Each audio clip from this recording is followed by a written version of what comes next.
Hello everybody. I had to manually click my buttons because my buttons don't work. And I know why, because I've been messing with shit. And I changed some stuff. Give me 1 second and I'll fix it.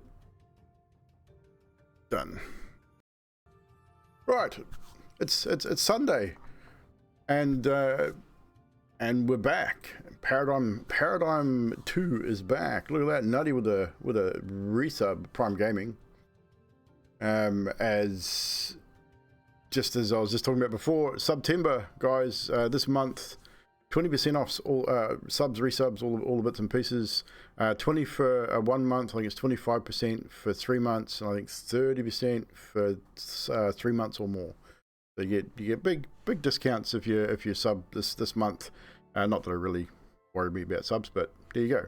It's that time of the year again. It's also time to revisit the world of Paradym with our awesome crew here. A new overlay as well for those that probably don't remember the old one because it was that long ago since we played. But it is new.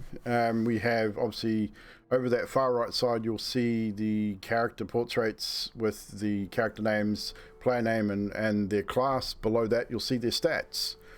Level, their main stats, their max HP, and their armor class as well. So what we're going to do firstly and foremost, before we get back into everything, we're going to go over a little bit of a story recap, and then we're going to reintroduce our characters. And then we will do a recap from the last session that we played.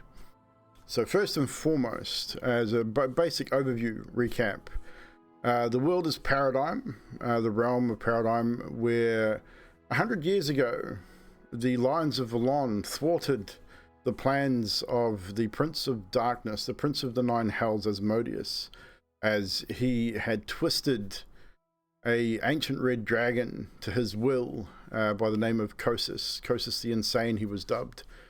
And Kosis spread fear throughout the land of Paradym.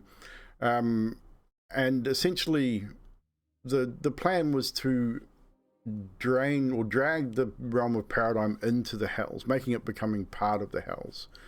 But a small group of adventurers stumbled across a prophecy which enabled them to thwart this plan over a period of time. 100 years has passed since that event happened. The Adventurers Guild is no more. Queen Ildry reigns over Paradym. Some laws have changed, and the realm has lived in relative peace.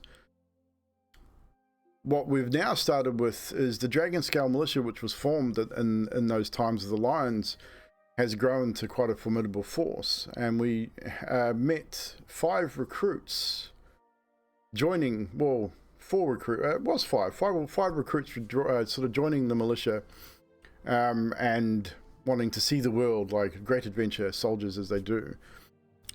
We first met our recruits at the gates of the Dragon Scale Keep, where they were introduced to military life. About a month has passed since these recruits joined the military, and they've had a few interesting things happen.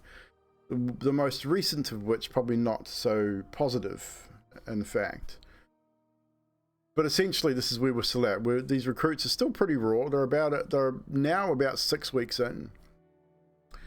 The date is now the seventh day of Rulaf. Or Zulfa is the day. So we have, so it's a Zulfa, the 7th day of Rulaf, which is still in the spring. It's still relatively warm. And we have our recruits still have been confined to the keep for a couple of weeks because of the transgression of one of the recruits within the squad and the squad leader, it seems. So we're going to go around our recruits here at the moment and reintroduce our players and our characters. So we're going to start with directly below me here with Mr. Trashman. So Trash, would you reintroduce yourself? I mean, most people know who you are, but reintroduce your character for us, please. What am I meant to do again? Okay. So yeah, who's Smart Bridge? Smart Ridge, not Bridge. Ridge is my Smart name. Bridget. Yeah, it sounds about right. Yeah, he's a fighter, I guess. Yeah, looks like that, of course.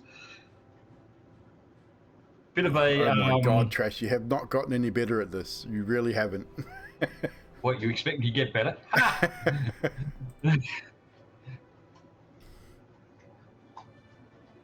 Yeah, he's.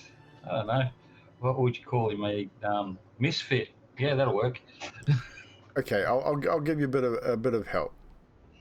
Smartridge Okay. is a man of opportunity. He's an opportunist and likes to. He's got sticky fingers, shall we say.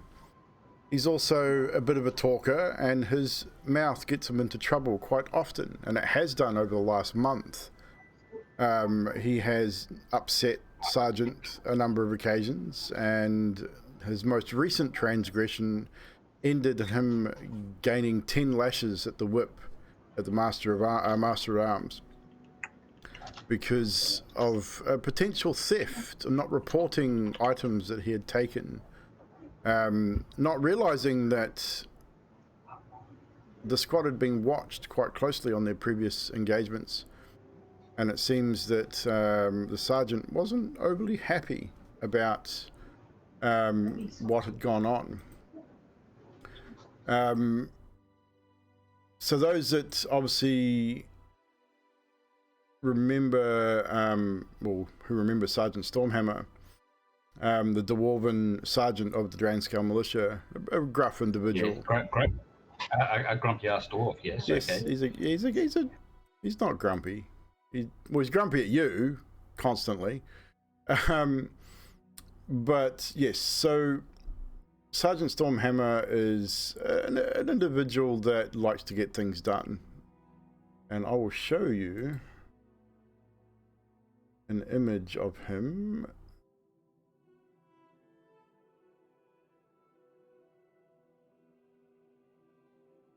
There is Sergeant Stormhammer. Carries a great hammer with him pretty much everywhere he goes.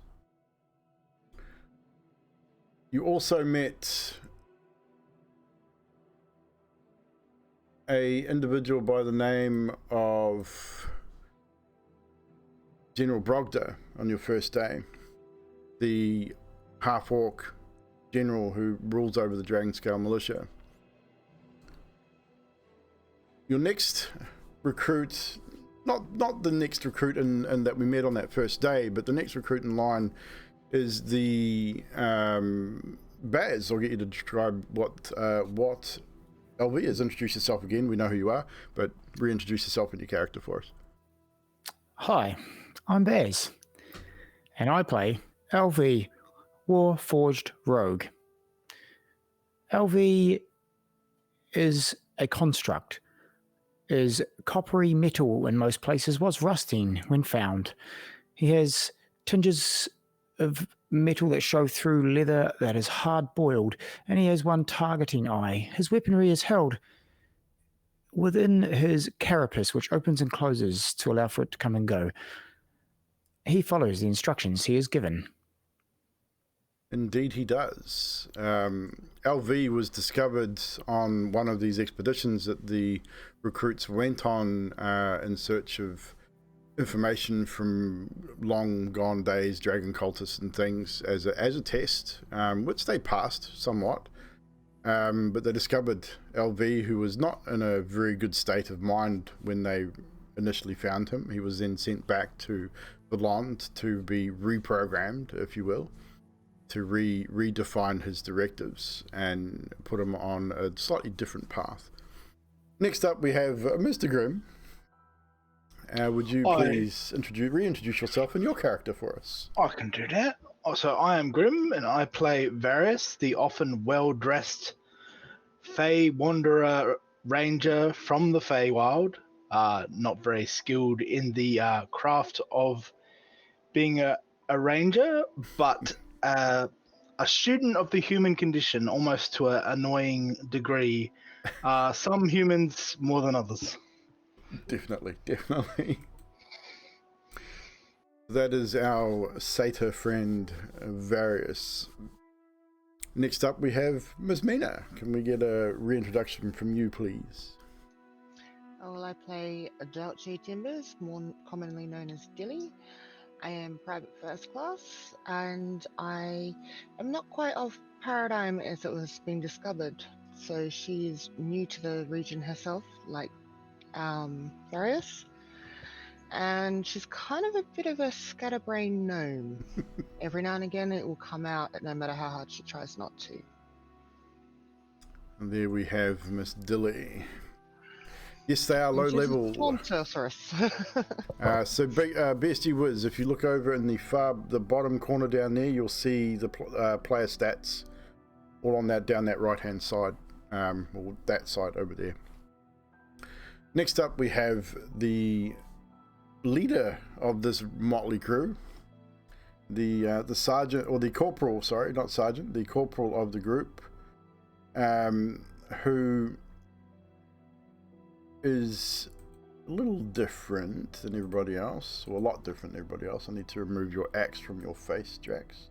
1 second. It was right under your chin. It looked like someone was trying to stick something under your nose. It was kind of funny. But anyway, we have Drax. Would you like to reintroduce yourself and your character, please? I'm Drax, and I play Tolvir, who is a 7-foot tall dragonkin. Carries a great big axe, loves to fight, and has obviously had military training, even though nobody's actually asked about it. Yeah. And that's pretty much Mr. Drax. So yes, that is the reintroduction of our characters. Now, last session that we had before we took our break for Vampire the Masquerade, you had spent a few days traveling towards a place called the Bastion of Ek, which, long abandoned, it had once housed a vampire that the lions had vanquished in their time. And you were told that you were looking for a potential cultist hideout where they had possible information or weapon caches, but you were pretty much told that this was it. This was going to be the task that would give you the skills that you needed in this world. Eventually, on your travels, though, you camped for a night, as you do, because you needed to. No, you said Dragonkin. I'm pretty sure you said Dragonkin. You're good. During that evening, however, a group of unscrupulous individuals accosted your camp, demanding gold.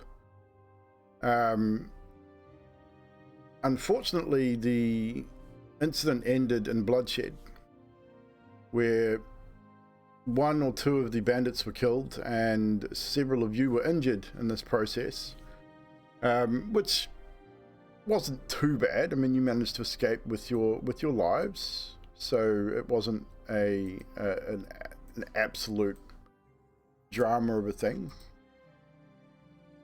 You then carried on the rest of your travels. Trying to fix your camera here, Drax. It's annoying the crap out of me. And it's not you, it's me. I think I didn't quite set up the bottom bit right. Now we're slightly cutting off the top of your head, but we're good. That'll do. It's better than just seeing the top of your head. So yes, so the bandits accosted the camp, and you defended yourselves by order of your sergeant. Ultimately, you then carried on to the Bastion of Ek, where you found a barn seemingly abandoned, but you discovered the chain and lock on the door was relatively new. You managed to find a way inside, found a doorway leading to an underground area, which led you to a secret hideout of sorts. You fought your way through, dispatching the cultists in the area, and discovered a list of potential victims, possibly, or potential targets of interest that these guys had compiled. Uth was called out on his transgression trying to hide certain items that he'd procured while sort of looking around without anybody else, and was placed on report.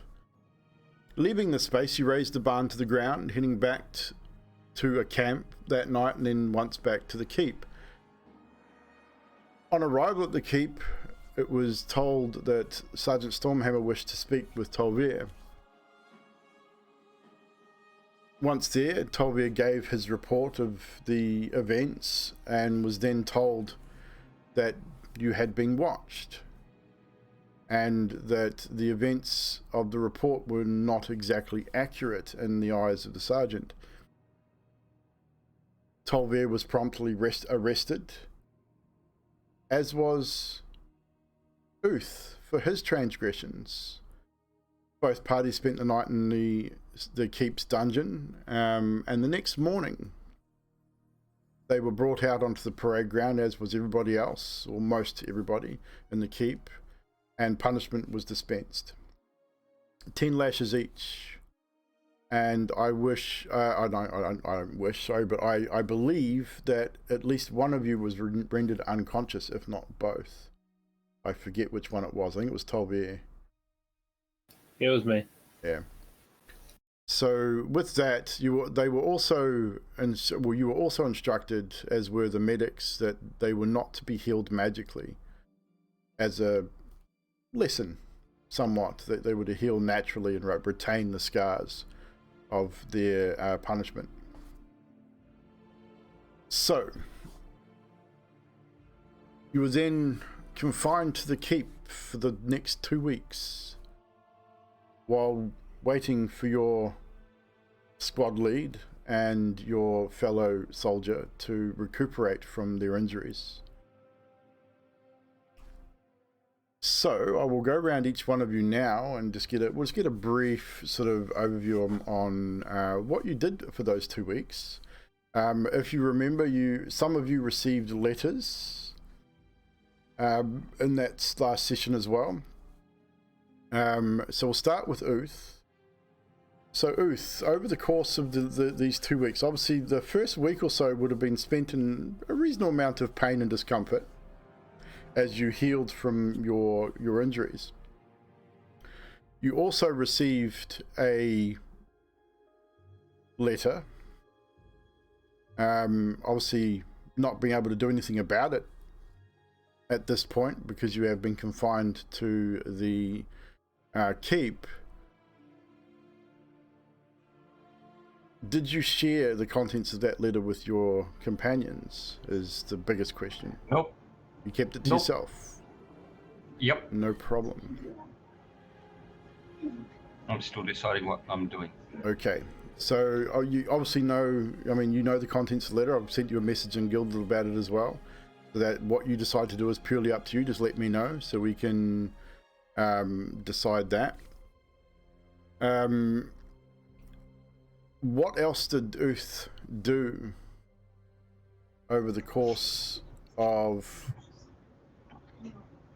his 2 weeks? Well, I'm assuming being in the keep and all that, be put on guard duty, patrolling the wall and all that, yeah?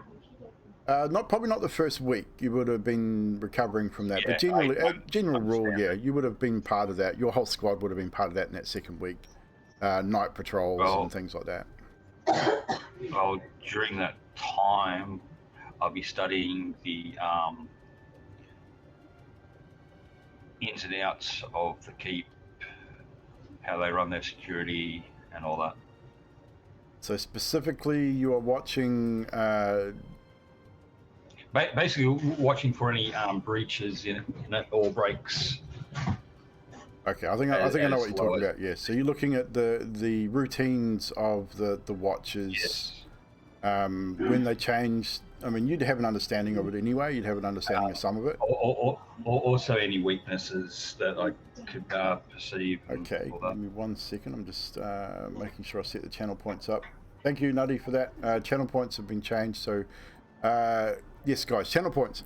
So when you guys in the chat have the ability for channel points down below, the little gold coin, to give the players' advantages and healing and stuff like that.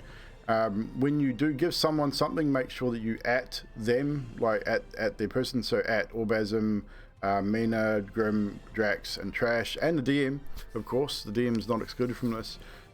Players, you must use whatever you're given in this session. So bear in mind, chat, that if they don't use it this session, they lose it. We're not going to store these things. So if you get it in the session, if you don't use it by the end of the session, you lose it for the next one. So, in saying that, we're going to have our first roll of the evening. So we're going to get Earth when I bring him out here. I'm going to get you to make, because you're just watching routines and stuff, aren't you? Yeah. So it's not going to be a huge DC, but I'll get you to roll that for me. I'm happy with that.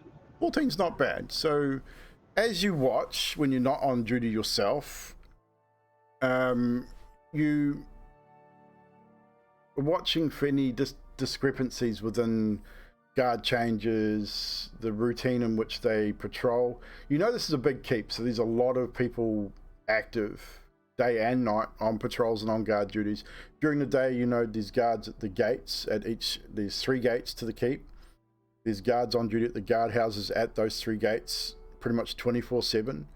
It is very rare that those gates are unmanned at all. The guard change is pretty spot on. I mean, impressive even by your standards. They don't mess around. There's a bit of a chat handover between 2 of the most senior guards on most watches before they switch. And there's very rarely any moments at all where the gates are not watched. The wall guard, much the same. You normally get a group of 4 to 6 soldiers at any given time that are working together. As you guys know, when you guys are on guard duty on a particular section of the wall, that Tolvir is in charge, so he talks to whoever's in charge beforehand, and you guys are given your orders and you watch the wall. On occasion, you do spot in the southwest wall of the keep, there seems to be not so much a blind spot, but there's one area that on occasion, very, very rarely, but on occasion you do notice that there's less eyes on that area. It's not completely unmanned, but there is definitely less eyes there. And it happened, and you probably, over the course of the 2 weeks, you probably saw it maybe once or twice where you thought, okay, that's interesting. So you can take note of that, if you will. Anything else apart from that for you? Okay, nice and easy. I'd just be watching that area and keeping an eye out for any other potential areas. No worries. That's about all you see at this point. It's just that one area. LV. Obviously, LV revels in orders. So, what is LV doing across these 2 weeks, give or take? I mean, obviously, outside of his given order, is there anything that he wants to do? Perhaps, maybe. LV has no needs, no wants. LV ensures LV's parts are clean. LV ensures that he is in prime working condition as best that he can. LV answers the questions and orders of other members of his crew. Done. See, LV, too easy. Various. I know you wanted to do something specific, so if you have any of those particular questions prepared, we could probably go into a bit of RP here. Oof, that's a bit.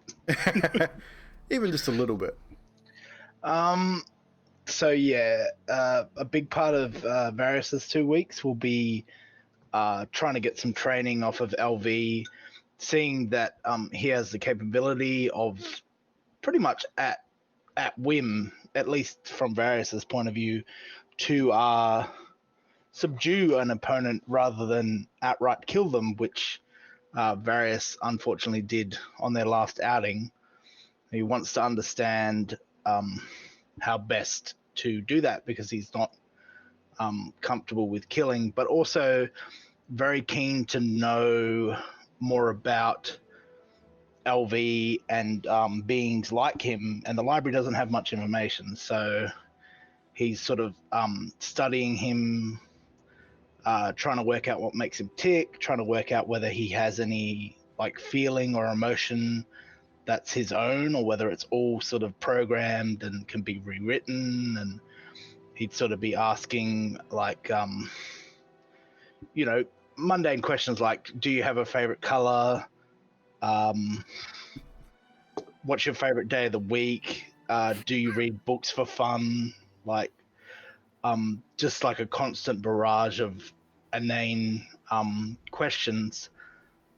He'd also send a letter to his mother, because he got a letter from his mother. You have sent that to me, and we'll, unless you wish to have those contents read out, we'll keep that private at this point. He would be wondering if the other people in the squad got letters from their family, or whether it was just him. Like, whether it's normal to get a letter from your mother. So asking the group if anyone I don't else know if would he ask them if they just received a letter, or would he ask them, or would he just observe them? I think he'd just observe whether. I think he saw other people get letters when he got his. Yeah, but you would have seen Uth and Dilly. Yeah, you would have definitely seen Uth and Dilly receive letters. You'll receive mail on the same day. So Uth and Dilly both definitely received something. Drax. Tolver did not, and neither did LV. You would have even observed Marath receiving one before he departed back to the temple as well. Yeah, so he wouldn't outright ask. He's like, this is from my mum, which is weird because she's in the Feywild, and I didn't know that they did a postal service from the Feywild, and like sort of trying to get them to tell him. Yeah, okay. I mean, I would imagine that Varys would understand how a letter would have arrived. I mean, even though they don't really have a postal service, his parents kind of knew where he was going, so they would have found a way to get this letter to the material plane. I don't know, because I don't know that he told them that he was joining the military, though. So that part might be a mystery to Varys, is how they knew where he would be. But magic's a funny thing. You never know. So he wouldn't outright ask if they got letters from their parents, but sort of like, this is from my parents. Like, you got a letter too, which is nice. Like, it's good to get correspondence and from people you haven't seen in a while. Okay, and so sort of just that sort of dribble. How do you think Uth would have responded to that kind of, not inquiry, but that kind of talk? Like, he would have said, I see you got letter. How would Uth approach that? Would he just say, shrug it off, or would he sort of lie about what the letter was about, or how do you think Uth would have approached that?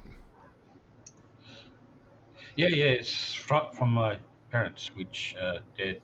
No, actually, no, this is, you know what, don't worry about it. Doesn't concern you.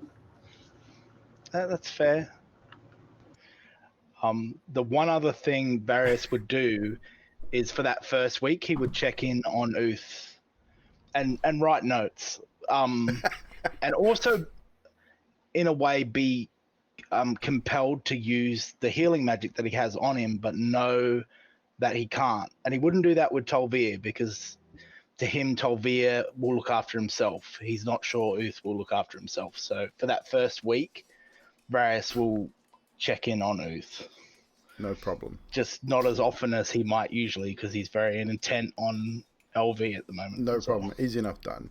And I dare say LV would have responded with his the very same dry, very direct answers, and really probably not given much information whatsoever. Depends on the question. Right, what's LV's favourite colour? Red. There you go. Hey, he's got a favourite colour. What's LV's favourite day of the week? So if you look, I mean, our Killing day. killing day, that works. Because I was going to say, I can give you the days of the week if you really want to have a favorite. Any day that LV can take out a target is the best day. Any other questions, Various? Do you read for pleasure? Do you read? Yes, I read in the library with you, remember? He did. Yeah. Yes, he did. Do I read for pleasure? No, I do not feel pleasure nor pain. Yeah. You are asking a question about effectiveness of killing, or maiming more so than killing. Yeah. Like fighting, but like, keeping them alive rather than leaving them bleeding out on the floor. Yes, simple answer is fur and skin bags that are full of meat usually have multiple joints for manipulation, ankles and knees and elbows and such, hips. They are weak parts. Not like mine. My joints, metal, leather. They can take damage, whereas yours cannot. Target those for an effective takedown. So if you lose a limb, can you just take it back in? Affirmative. It does take time, however. So yeah, it'd be 2 weeks of stupid questions, training on the correct way of attacking opponent to take them down rather than to kill them, and sort of just watching what LV does, which a lot of the time probably isn't much unless he's pressed to do so. I mean, you said you were looking at training, so if you'd asked him directly to help you with some training, he would have. Yeah. I think you're intelligent enough to figure out that it's a direct, very direct questions, get direct answers and direct responses. So if he's ordered to do something, like if you would probably had to have approached Tolbeer or Dilly at one point to maybe order him to train with you, maybe. That's something that would have been quite evident over this 2 weeks that you guys spend this close time together in the barracks and around the keep. Yeah. Would have been very interesting just from that point of view, having to ask someone else to get him to do something. Yeah, because he definitely you'll notice if you gave him an order, he wouldn't listen. It has to come. It would definitely have to come from a superior, as you are his equal in this situation. So definitely that. Next up, we will have Ms. Dilly. I know we had discussed that Dilly was going to spend time reading the books to improve her Arcana skill, which we have sorted that out, and we know how many hours you got left on that. Which I believe you gained half proficiency in your Arcana skill. What else would Dilly be up to in these 2 weeks? So Dilly being frustrated, being caught between the knees of someone when she's supposed to be quicker, and she's so frustrated by that. She'd be working to try and get her dexterity up, going onto the thing and all that kind of onto the thing, just to try and get quicker for her. And that's not for a skill check or anything like that. It's just a thing. Yeah. No, we realize that. So, but the other thing she would be doing would be giving the motherly telling off to both, mainly Uth, also Tolver. Fussing, naughty little children kind of feeling. So fussing over their wounds and things like that. Making sure that their wounds are okay. Feeling guilty for rubbing salt in them at the advice of Morath. I'd forgotten about that. And tending to them, making sure that they're healing okay. Realizing the salt did good for the wound, but not necessarily for the pain threshold. Yeah. But yeah, making sure that they're all healed and everything like that. And just making general, chitting kind of noises of, you got to learn to remember not to do this, Uth. Every time you steal or do something against them, you're going to get yourself into trouble. How many times do you need to be told that? And she'd be doing that as she's tending to his wounds, making sure he's okay.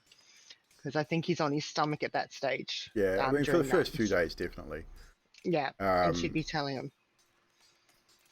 Does Dilly spend any time with her spells? Like we discussed, like it has happened previously before we took our break, where Dilly was trying to cast certain spells that she thinks she knows but is unable to. Has she done that again over those 2 weeks? She would go over every time she would have done the studying in the library. She would have come back to her book, and she would have gone and seen if anything connected with those fragments of memories that she's got of it, to see if it matches up or not. So she would be continually working. It's almost a nightly routine for her to do that. I would say in that case, then over the course of these 2 weeks, there would have been one night where a storm rolled in, where it wasn't expected. It was a really clear day. Like the whole day was spent very clear, very little cloud, but right on dusk, it seemed to roll in off the coast. Like the coast is off to the west. It sort of rolled in off the coast, and you could hear the thunder rolling in from the distance. Lots of lightning, heavy rain.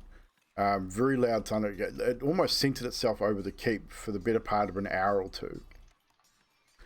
Again, I would imagine that Dilly would have spent time out in that storm, trying to connect with her deity and try and maybe gain some more memory of something. And I would say she probably got some more fragments, just a few more fragments of what she thinks she once was. And and I would also say that she would probably got a slither of the day she arrived in Paradym. Coming through that portal, sort of landing hard, like it definitely wasn't planned. And a flash of the teleportation circle that was cast. And even then, realized, like before you guys even went through it, or before you were pulled through it, however that occurred, you almost knew it wasn't right when it happened. You get just a flash of that circle, and you can see that one glyph, that one arcane glyph, with the knowledge you had in that moment, that one glyph just wasn't right. And you think to yourself, okay, was that an accident? Was it on purpose? How could they make that mistake? You know the person that cast the spell. You know them well, so you know they generally don't make mistakes like that. Why was a mistake made? Was it a mistake? Just it keeps rolling over and over in your mind while the storm rages above. Lightning strikes the keep walls on a couple of occasions, doing some minor damage. Strikes the ground close to you on 2 or 3 occasions. You're not frightened. You don't jump at all. If anything, it was probably more comforting than anything. Almost like a recognition of what you're hearing and feeling in your own mind. And then the storm sort of just dissipates without any kind of warning, almost unnaturally. Again, doesn't really worry you, but you can see the concern on other people's faces around the place. A few other recruits and even a few of the mages come out as the storm starts to dissipate, sort of looking at the sky with frowned faces and looks of concern at this odd occurrence in the middle of spring, which you can get the impression it definitely doesn't happen. Or if it does, it's very, very rare. So with that is pretty much that for you. Yeah. Lastly, but not leastly, of course, we have Corporal Tolvir. Obviously, your first week is spent recuperating from your wounds, the fact that you were rendered unconscious, how this whole ordeal has affected Tolvir is obviously up to you and how you attempt to deal with it. How does Tolvir deal with that first week? I mean, you're going to be obviously spending a lot of time resting to try and recuperate. There wouldn't be a whole lot of training involved because of pain and wounds, but after that first week, it would have been a little bit better. But how do you think Tolvir coped with that first week? I'd say Tolvir would probably go straight back to training anyway, just because of who he is. Okay. I mean, he's going to get up every morning, do a bunch of press-ups on his arms and wings, and go out for a run. the first few days will probably be take a lot longer than I would imagine so. usual. And I would also imagine that he would reopen those wounds on several occasions, which would probably upset Dilly somewhat, as she's trying to help you and tend your wounds on occasion. So reopening those wounds would definitely upset her, and she would have been nattering in the air probably a little bit more.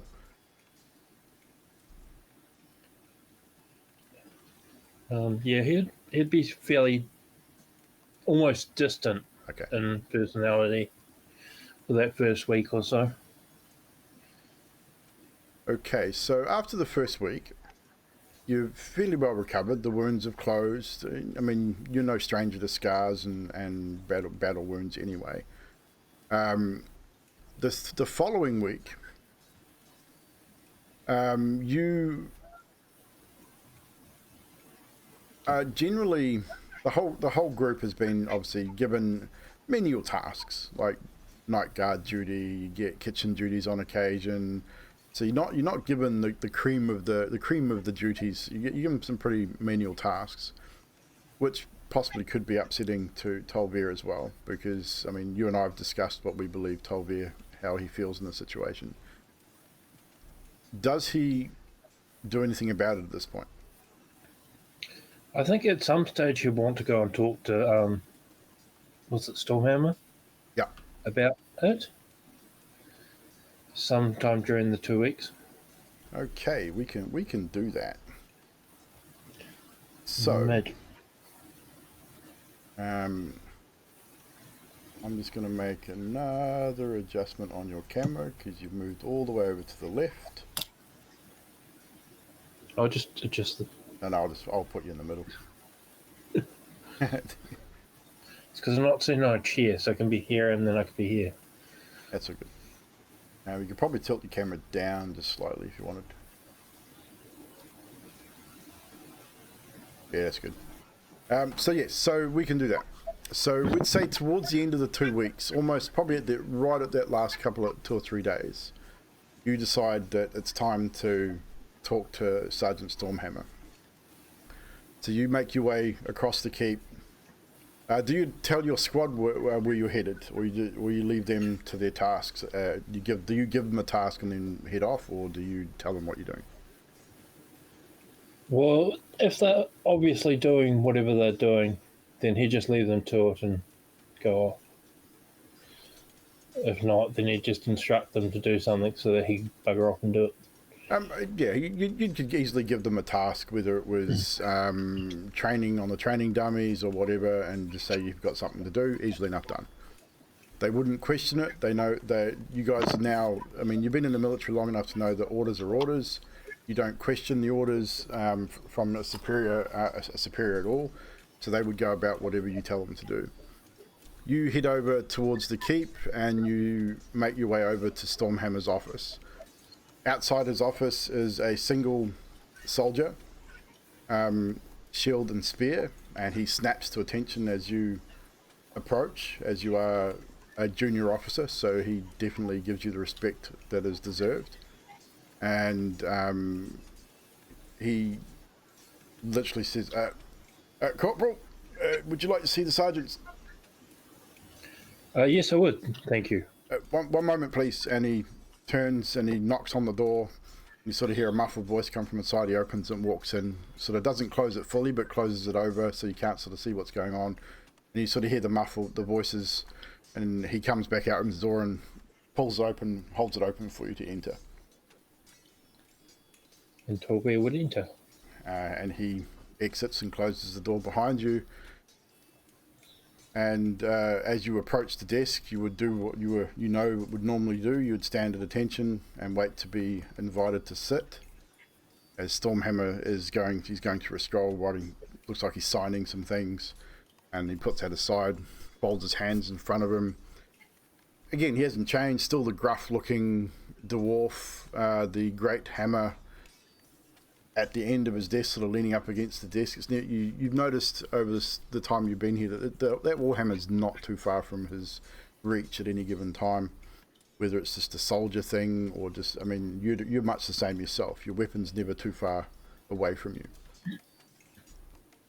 Oh, Tolbear Corporal. would go. Yep. Tolbear would go there unarmed. He would go unarmed? No worries, duly noted. Yep. Corporal Tolbear, take a seat. Thank you, Sergeant. And he'll see.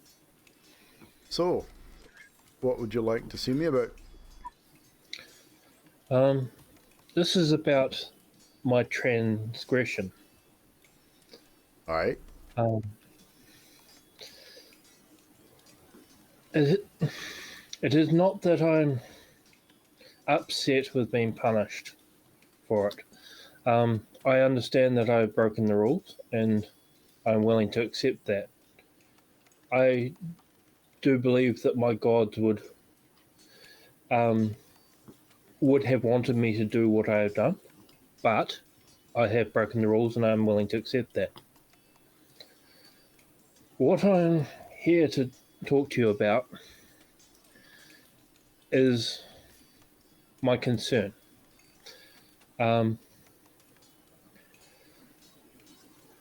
My gods insist that I obey a degree of honor, and in saying so,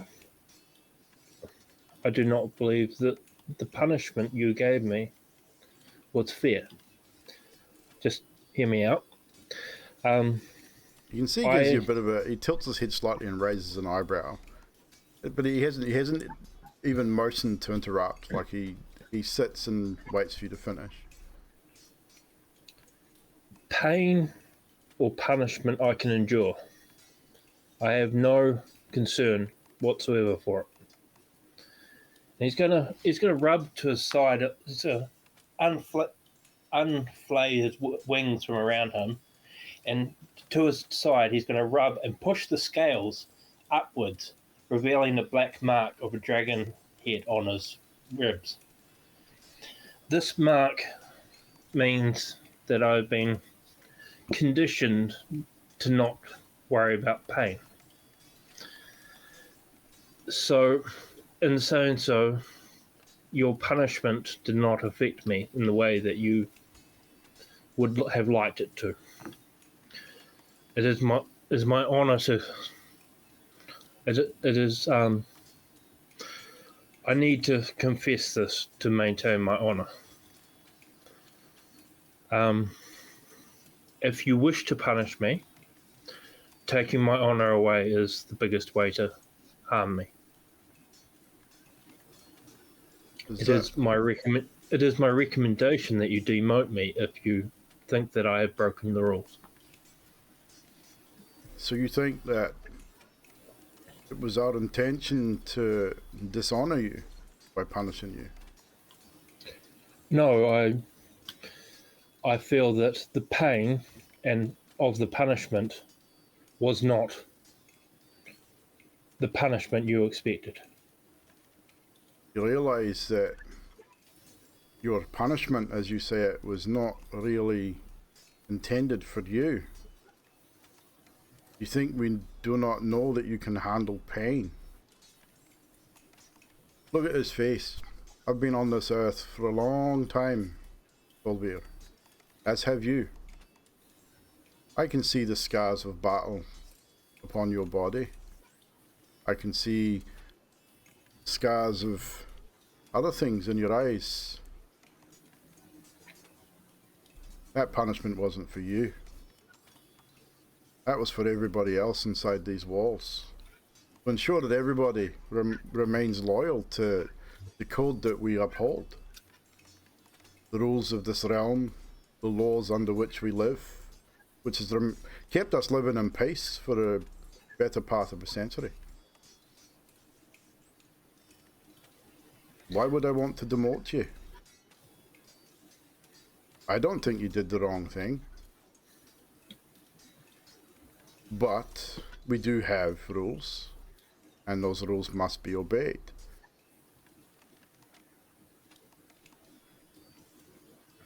What the biggest problem that I see is you obviously thought you were not being watched.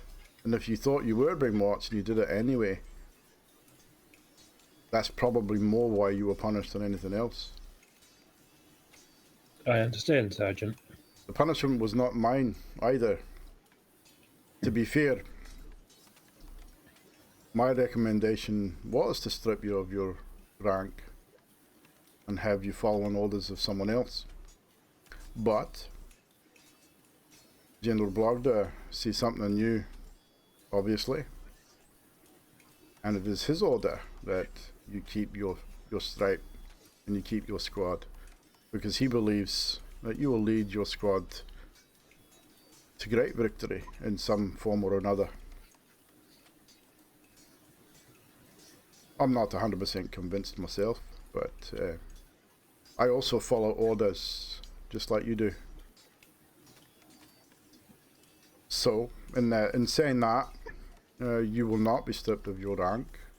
You will maintain your squad lead.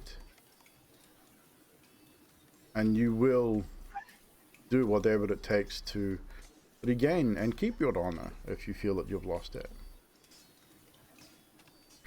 Don't feel bad about what happened. Those particular bandits, I believe you'll see them again. And I for one know that those particular ones we've been looking for a while. They're a shady bunch, and they are crafty about their doings on the other side of the law. So, we'll see what happens. Understood, Sergeant. I appreciate the General's thoughts, and I will hope to try and prove myself to you as well. As I said, I see many things. And I see your squad doing amazing things in the future. Given the right circumstance, of course. And saying that, speaking of doing things, you've been confined to this keep for 2 weeks. I see your wounds are all but healed. So, I have an assignment for you. This assignment will be important because it will most certainly be the one that decides where you and your squad go ultimately. As we have many contingents of this here militia all across the realm, all of different designations. You could become frontline soldiers, a recon squad, spies, who knows. But this particular assignment will determine which way that goes. You're from around Gatton area, aren't you? That is where I live. That's what I thought. I have lived. This will be perfect for you, if that's the case. You will know the area well. To the southwest, well, to the northwest, should I say, there is a village called Steerin, which I believe is southeast or southwestish of Gatton, about a day or so in the forest. Small village. We've received word that they've been besieged by a flock of fucking harpies. Horrible fucking creatures. I'm sure you've probably seen a few being up from around that way. One individual, one certain harpy has claimed the responsibility for this. One, Michelle the Blood Drinker. What a fucking name that is. But many have perished at the hands of these creatures from Steerin. Your assignment, very simple. Go to Steerin, talk to whoever you need to talk to there. Perhaps the sheriff there, Mona Mayor is her name. She will be the one that you'll need to speak to about any relative information. Find the Harpies and where they hang out, and bring me their heads. No conflict of rules of engagement there, I think. Tolvia would smile and say, none at all. So, as per usual, you are to equip yourselves with the right equipment for the job. mounts, steeds, whatever you need to get you there in all in good time.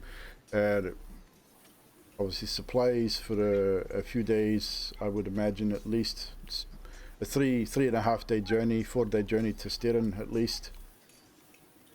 So you'll need traveling supplies in the lake. And then I wish you good hunting, Ovir. Excellent, Sergeant.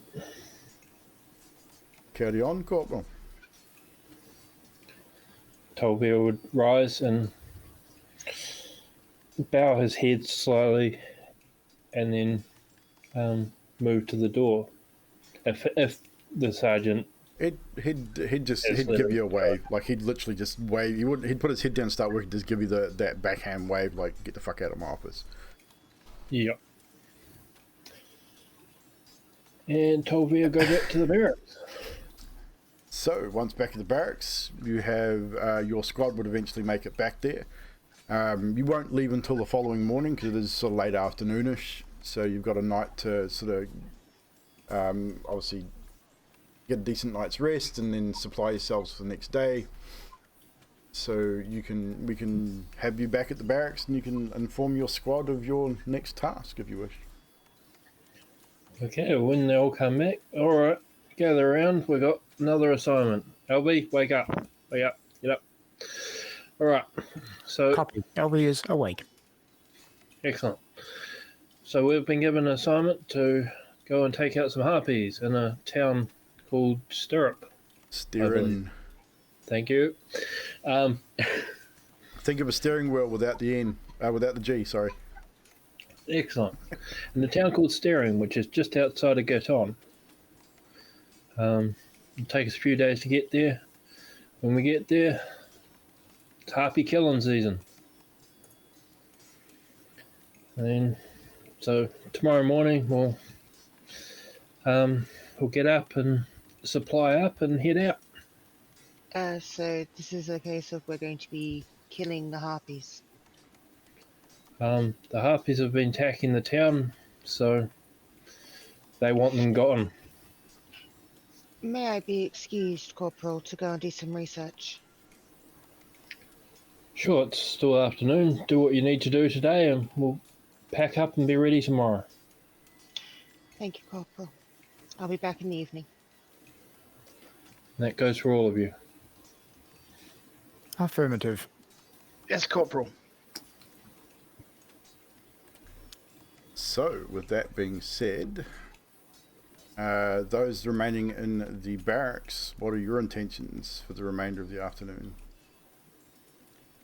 Uth, you first. I'll be sitting in solace, contemplating what I'll be doing. Okay, so I've got a lot of decisions to make. you have got some decisions to make indeed. Obviously, LV will do whatever he's told to do. Really easy. LV accessing memories. Harpies. Okay, this is what I was waiting for as well. So, LV, I would say we probably don't even actually. We'll make you roll for it. Give me 1 second here. We're gonna bring LV up on screen here. We're gonna make LV roll a history check.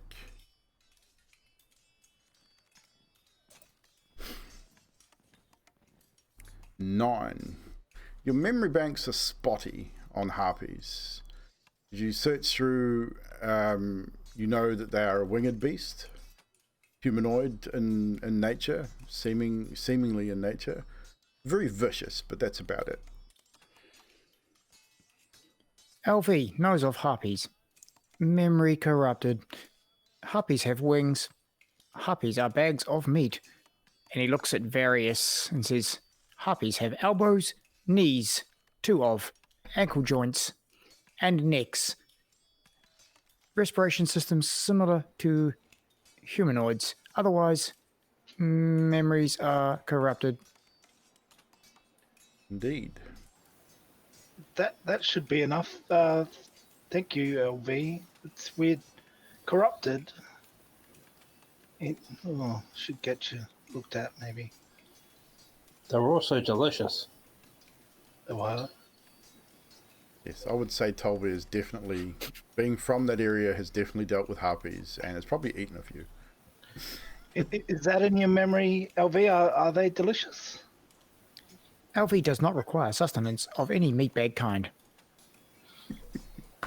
That's fair. Various, apart from that, any other things that Various would like to do for the remainder of the afternoon? He'd catch up on pestering Uth. Okay. He's like, We'll go with that, definitely. so we were out on the training yard, and if that dummy had had any sense of self-preservation instead of being an inanimate object, it would not have been aware that LV was coming at all. And if it had ankles, which it sort of did, like it's a training dummy, but like... Don't you have anybody else to annoy? No, not really. LV doesn't annoy... Go find someone else to annoy, please. Anyway. Go annoy somebody else. He just keep rambling. I'll walk off. That's fair. Does Various follow? Is the question. I'll walk to the obstacle course challenge. Okay. Does Various follow? Varys would just open up his book on Uth and start writing some notes. No worries. Before we get to Dilly, Tolvi, anything you would specifically want to do? Well, after LV's told his thing about harpies, Tolvi would take his axe to the blacksmith and sit for a while with a sharpening stone. Okay. Easily enough done. Even though the blade is red, no matter how much he sharpens it, it still remains red. Yeah, no, it's a red steel. It's a red steel. Red steel. Easily enough. It's something that's very specific to you and your clan, so that's too easy. So before we get to Dilly, we're going to take 5 minutes because I really need to pee, and we're at that time anyway. So we're going to take 5 guys. We're going to be right back. Talk amongst yourselves. We will have a quick chat with the chat when we get back, but bear with us. We'll be right back.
Right, chat, we're back.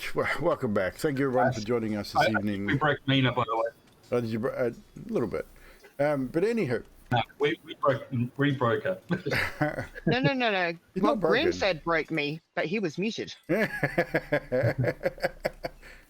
Just my one- mind's gone fucking all manner of different places. I'm sorry. That just damn Grim. But anyway, we're back. Thank you so much for joining us this evening while we re-explore Paradym.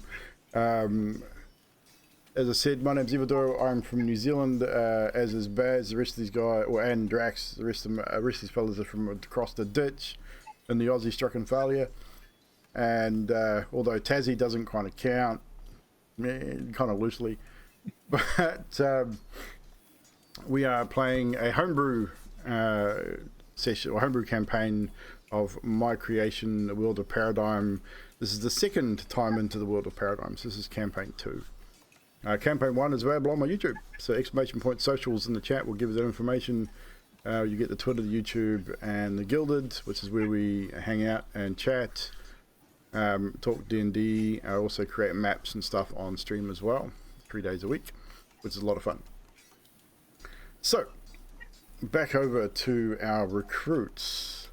As the rest of you prepare yourselves in the barracks, Dilly has headed, I'm assuming, to the library to do some reading. Can I just interrupt for a second? Sure. Just before I left, what do you call it? Sergeant Stormer in his office. Yep. The first thing I do is cover my scales back up. Just Yeah, I kind of figured brush you them would. back to normal and cover myself up here. I kind of figured you would. Just gonna put that in there. Not a problem. No dramas. So, Dilly, you make your way to the library. You know where it is. You enter the library, and the blind librarian is milling around as usual, and as if he knows that you're there. There are a few people sort of around as well, but again, as usual, it's almost like he can see. He knows you're there, and he recognizes you. Doesn't greet you by name, as you guys have not exchanged names or anything like that, but he does greet you. Good afternoon, my dear. What may I assist you with this afternoon? Oh, thank goodness. For the matter of expediency, I need to find out some information on Harpies, preferably about things that they're weak to magically, as well as obviously physically cutting off their head's going to be the logical point. But I mean, magically, if they have any resistances or anything like that. Harpies, the scourge of the forest. Yeah, Foul it's individuals. It's a mission that we're on. We leave for tomorrow. So I was just wondering if you had any information on them. I'm sure someone's probably documented a great deal on them. And he raises a hand and moves in a direction just past you, almost past your head, and then you hear thuk as he then pulls his hand back and there's a book in his hand. I think you'll find this quite entertaining. And he hands you over a book to read. Thank you very much. I never believe I've got your name, good sir. Oh, names are fleeting, are they not? But Well, you may what call me Lizelle. Lizelle? How do you... Lizzcell. Lizelle. I'm Dilly, by the way. A pleasure. Thank you very much. I should probably get stuck into this so I can get back in time to let the others know before it's sleep. Thank you very much, Lizelle. Indeed. So And you Dilly find will yourself sit a down. seat. You find your feet and then find a seat. And you start reading.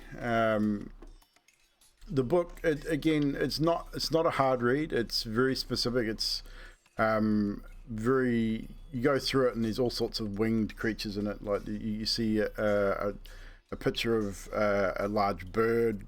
It's got it's got the name Rock by it. There's a whole lot of different flight creatures, giant eagles and things like that. Many different beasts. It doesn't take you long to find a section on harpies. And as you are quite correct, the library here is actually quite well stocked. As far as information about harpies, the first thing it literally says is its name, obviously. A winged creature of humanoid descent, it almost says. They're a medium-sized creature, obviously with the ability to fly. One of the main features of a harpy that many people who know harpies already know this anyway, but the book quite simply states that they have an alluring song which can turn most men to butter. In that sort of phrasing, like definitely something about the song that they sing can be enticing to a lot of people. They have razor sharp claws, but they also fight with weapons where necessary.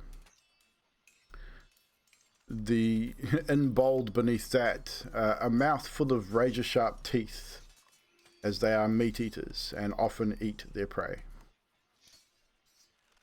As far as resistances and things like that is concerned, there's not much to sort of talk about that.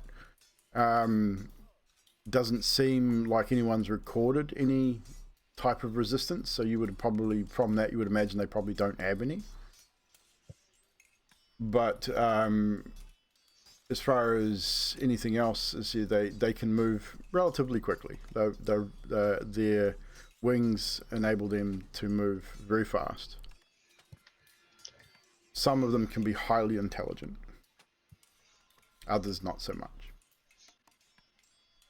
Much like humans and other humanoid species.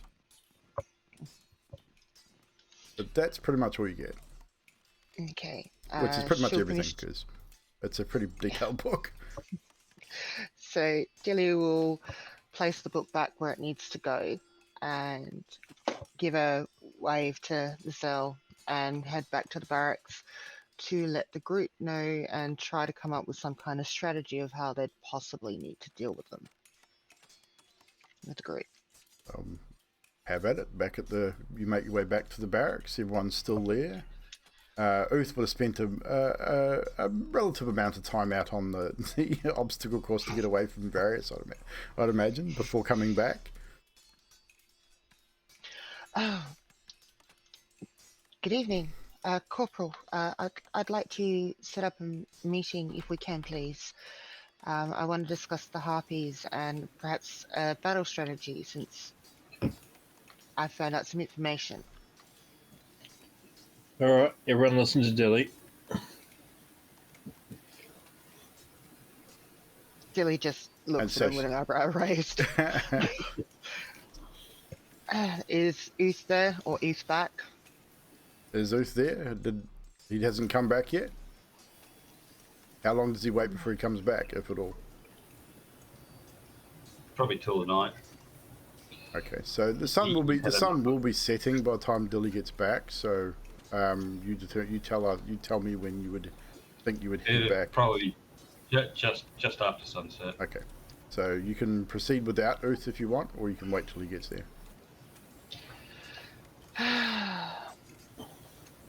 What skills does Uth have, by the way? Does he have any long range or anything like that, or is he all close quarters? You've seen him carry a bow. Is he smart enough?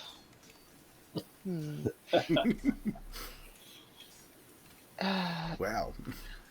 Dilly will actually wait for Uth to come in because she feels like this is important. It might save his life and the others' lives. I think Mr. Smartridge is fairly smart, just lacks a bit of self-preservation, perhaps, or... Having it in your name, Various, does not mean that you are one. Smartridge. Yeah. Interesting. Yeah. Just, we need to wait for Uth, because if we don't, who knows, he could... It Calculating. doesn't feel right. Calculating Uth's mentality. levels. Bearing on average human ratio, I think he understands about 20% of what you are saying most of the time. That much. To be fair, LV, most people only understand 20% of what I say most of the time. Correct. Meat bags are strange. May I ask, you call us living sentient instead of flesh bags? Affirmative, believe you he may said- ask. Meat bags. It's endearing, really, once you get used to it. I like the term flesh bag or meat bag. Just that there's another... maybe that's a Sword Coast thing. But meat bag usually means, you see, I have brothers, and how they describe their, and she's pointing like this, is what they call it, and I don't mean to be rude, Which? but Oh, wow. I don't have them. Calculating. Dilly is right, she does not. I mean, technically, they're not. There's not much meat. No, never mind. Calculating. LV does not have these items either. Oh, shit. And I'm just waiting for Oos to come in. Damn. Yeah, I'm there. We were discussing your intelligence, Oos. I hope you don't mind. Out of curiosity, I'm guessing no one's discussed the Harpies, but I did find out some information. I'd like One to is- do a history check, see if I know anything about them. About Harpies? Personally, Yeah, go for seeing it. I've been out hunting and stuff like that. Go for it. I know fuck all. 7, you've heard of them? That's about it. Yep. You've probably heard stories from a drunk dude in a bar one night when you were gambling. Yeah. That's some stuff. Yep, absolutely. And you So probably I'm weren't kinda- listening anyway, so... True. So to put this into perspective, Harpies are pretty Uh, much Gilly, humanoid. if it's going to take long, Do you want to live, Oos? Shut up and listen. is that Sorry, all Billy. right? Pretty much, these Harpies can sing a song that can turn your insides into mush and use you against others. How does that sound? I'm looking at ways to combat that. If you have any ideas on that, maybe it might save your life. They can sing a song. It turns men to butter. I don't know whether LV you'd have any kind of resistance against that. He's a machine. He's neither male nor female. No, I was thinking more along with the construct of the fact that he's metal. And if he can be made into butter, then that means it's very hot. Depends on the effect that has been given. LV is susceptible to some of these things. Is there any way that you can make yourself slightly deaf for a period of time? LV can put his hands over his audio receptors. Same as what we can put stuff in our ears, like earplugs. I was wondering if we should do that. If we go in with a plan in earplugs, at least then we may have a chance of not having that happen to us. Because I'm guessing men does describe all... What was it you called it? Flashbags? LV? LV has DM. corrected this information. I take it there's candles around. You guys probably in here is more oil lanterns, but you do have access to candles and things of that nature, definitely.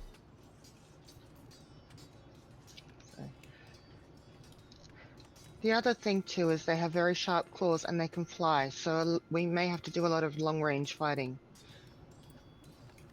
And I know that the corporal can fly somewhat. You've got the bow, Oos, Crossbow, yes. and you've got your bow, Various. LV, can you throw your daggers? LV has ranged weaponry. Observation. Creatures are winged. Mm-hmm. If the keep If you holds put- a weapon such as a bolas, we can tie up wings and make them fall to death. At What were minimal the injury. exact orders, Corporal? Go to this town, find the Harpies that are attacking them. Question the town if we need. Question town members if we need to. Starting with the sheriff, whose name was Mona Mir, and find the Harpies that are attacking them and eliminate them, and then bring their heads back. I don't think we're taking them down peacefully. Yeah, but if you use the bowlers, you can bring them to the ground and then take them out. If they're tied up. Correct. That was LV's intent. Killing is always LV's intent when ordered. So, what equipment do we need to get in the morning or this evening? In the morning before we leave. If we're the Bolvers, who can throw them?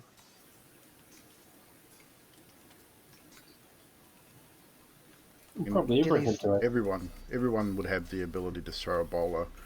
I'm sitting there looking at Dilly.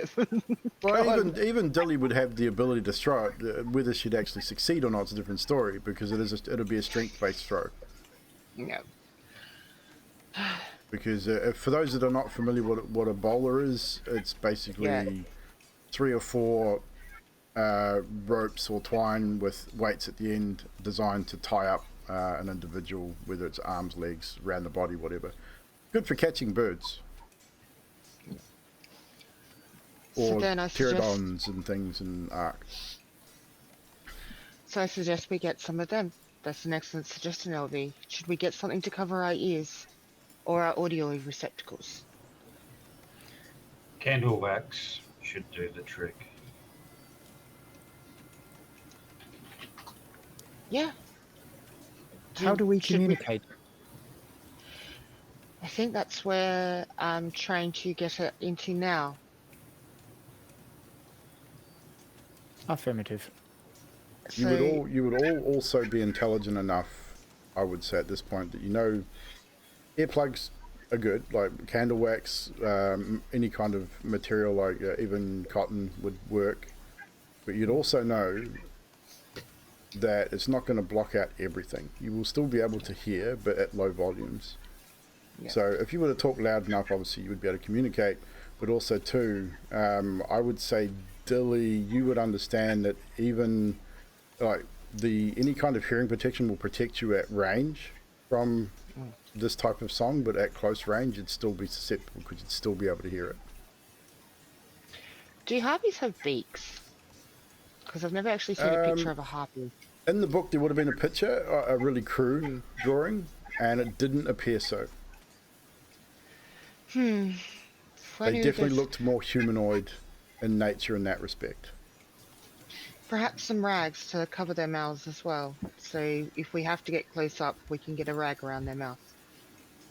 Because while we'd be able to hear one another... Why would we be doing that? Wouldn't we be killing them? Well, I would hope that we'd kill them beforehand, because I think at range is all we're going to get with the earwax and that. Well, we bring it to the ground. We won't need a rag to tie up its mouth. We just top its head off. That is if you're close enough. Same as I guess with the rag. I don't know. Troublesome. And Dilly's going to open up her book and start looking at what she can, any spells that she could to perhaps silence them to see if she can spot anything along those lines. And that's what she's going to be doing as they're talking. Anything else to be done or said before we turn lights out and switch over to the next day? Should we get a list?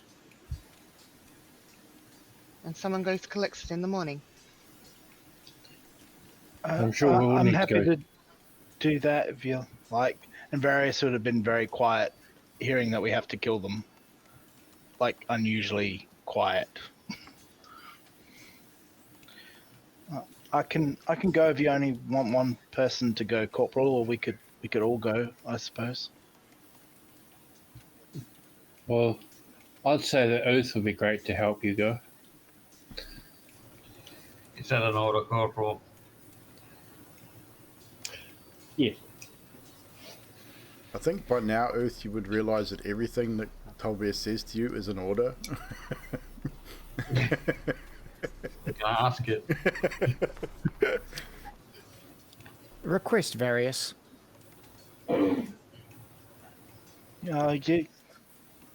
Yeah?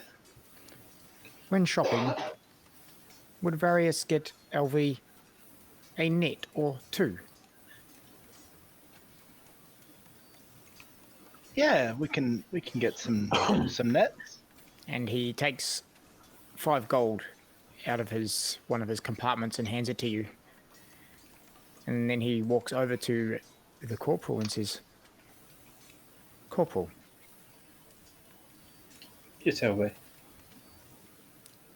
LV is leaving gold here with you, or where you would keep it.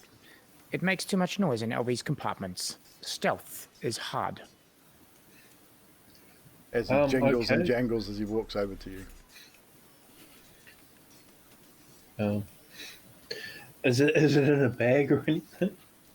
No, Or he is just, it just he's flat in his just, compartment? It's just inside him. he just pops the compartment open. You go think like RoboCop. The side of his thigh just goes ka-chink, and there's just this pile of gold. There's a leather lining inside it, but it doesn't come out. Is there pillowcases on the pillows? I'd say so, but you also know that each of you have your own storage there too. So you have foot lockers and a locker that is lockable. I think LV would probably know that as well, but whether he knows it's for that or not is I don't know if he realizes he's got one assigned to him. probably not actually. Yeah. Okay, LV, over here, he's going to pick up the gold off the ground. Follow me, and he's going to say, over here there's a lockable locker. There is a locker for everyone. This one's empty, so you can just put anything you don't want to carry with you into here. And then you can lock it, and it'll remain here for you. Affirmative. Thank you. And he does that. No worries. If you're afraid, carry on. if you're afraid of your key rattling around, I can keep the key for you. Key? Well, it's lockable, isn't it? Yes, so it does have a padlock and a key. So it's going to have a padlock on it. Who would take LV's things in this place? I don't believe anyone would. He sort of looks over the shoulder at Oath and then looks back in. But it could happen. Stranger things have happened. LV locks the case, stands up, and hands the key to Okay. the corporal. Just take note that you're holding LV's key for him. Okay. So Various, you obviously you've just taken 5 gold from LV for getting the nets. You would know by now that what supplies you're gaining here, you don't have to pay for. So how you deal with that's up to you. But if there's nothing else you guys wish to do before sleep, we can move on to the next morning. So Various would just put it where Tolvir had put the rest of the gold. Okay, so it would have gone into his locker. Awesome. Yeah. Perfect. So with that, eventually you do find sleep, and you are awoken with the sounds of the morning horns as they almost like sound revelry, just like on a military camp at dawn in the keep to keep everyone raised. So yeah, if you want to take a long rest, you can. I don't think anyone kind of did anything, so it doesn't really matter. Although I see you took one on Foundry there. Did you do that on Foundry or D&D Beyond, Drax? On Foundry. Yeah, because you must have taken a hit point of damage. I didn't even realise. I was still hurt from when I was damaged last time you we were played. too. Yes, we hadn't long rested, so you guys can take a long rest. I don't think anyone else really needs to, but we can double check that. I think everyone else is pretty good.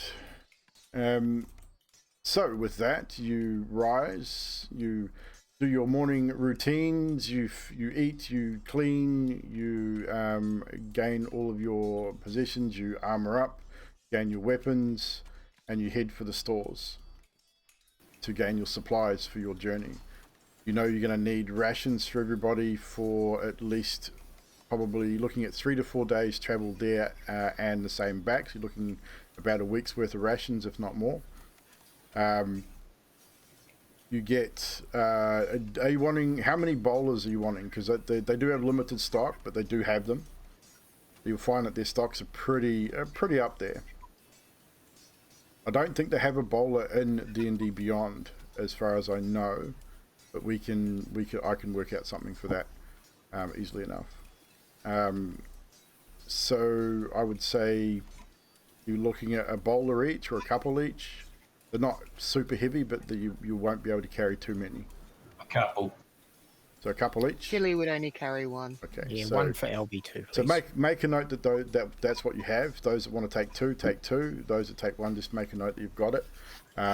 Between now and the next game, what I will do is I will see if I can add one to D&D Beyond as a weapon. There should be something similar there that we could work from. Next up, we were looking at nets. So you wanted at least 2 nets. So I don't know. You can have a check in D&D Beyond, see if that's there. I don't think it is, but we can again make a note. What is LB's intent with the net? Is it just as it's intended, or? Yeah, throw it over a harpy so they can't fly. That was his intention. Yeah. Cool. No worries. There I'm is thinking net. of bowler type nets too. Yeah. With weighted corners and stuff, which could possibly be fashioned on the spot too. There is nets and There is nets. Yeah. So add those to your inventory. Do they have razor wire? No, they will not. Probably couldn't make it anyway. Doesn't matter. You probably could, but it would take time because it's very specific, and it would be. I don't think wire was something that is prevalent in this world on that level. That's fine. So probably not at this point. I mean, again, would Uth be intelligent enough to come up with the idea for razor wire? Probably not. No. But he could probably leather strapping, like shoestring strapping. Leather strapping, yeah, leather strapping would definitely be a thing. If you wanted to get some of that, you could definitely get it.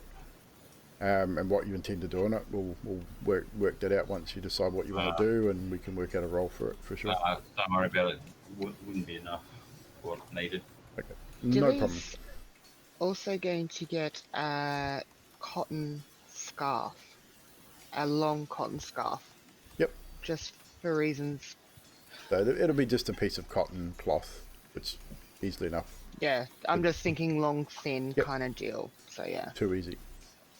Do yes. we keep our potions and stuff from last time around? If you or- had potions, yes, because they're in your inventory. It's just the Fey. Yep. It's just the Fey one that you won't keep because that one's part of the channel points. Which I don't think anyone's gotten one. I think I added that after we did our sessions. So I was just wondering if we kept the like the potions and stuff that we received last time, yes, or we would have returned them to the stores. the potions you're allowed to keep. So any of those potions that you find on, you've been told specifically that health potions and of the like, the ones that would be suitable for you guys to use in the field, because you do not have a dedicated healer, you are able to keep. So just bear that in mind when you find stuff. If you are running low on those, there are some available to you from the stores. So depending on what you need, will depend on what's available. So does anyone require healing potions? Dilly's I've good, got- she still has 2. Okay. I've got one. Yeah, I'll grab 2. You can grab 2 of the plain healing potions, the 2d4 plus 2. easily enough. Tolvi, you could grab one as well. I'll grab El- another one. LV would like one also. So you can grab one also. Again, in D&D Beyond, they are healing. If you want to grab them in Foundry, you should be able to grab them in Foundry too. I think I've got that set up. But probably easier in D&D Beyond at this point. Tolvi would also like about a meter of string. Easily enough done. And then he'd tie it around Albie's key and put it around his neck. Okay. So Not a it problem. doesn't Yeah. lose. For flavour, easy as. No dramas there. So yeah, look for your potions. I think it's just under healing potion, or just healing in D&D Beyond, and it's just the standard, the 2d4 plus 2. They don't have any of the greater or superior or anything like that at this point. Anything else that you can think of? You wanted candle wax as well, so make a note that you have an amount of candle wax which would be suitable to make earplugs for all of you. How many days rations do we need? You would need 8 days, I would say, would get you through. LV doesn't need any, so total you're looking at 32 total, so 8 days each. So eight rations each would be what you're looking at there. Sealing waxes be pretty much the same as candle wax. What sort of wax, sorry? Sealing wax, I think it's a slightly harder content than normal Oh, wax. for sealing letters and things like that? Yeah, that would be too brittle. That's all that's coming up. Yeah, just make a note that you've got candle wax. Yeah. I mean, I know that you guys have done it. I know that when the time comes, you're going to put wax in your ears, so we probably don't need to put it down in your inventory. It's just something we just need to just remember that you guys have it.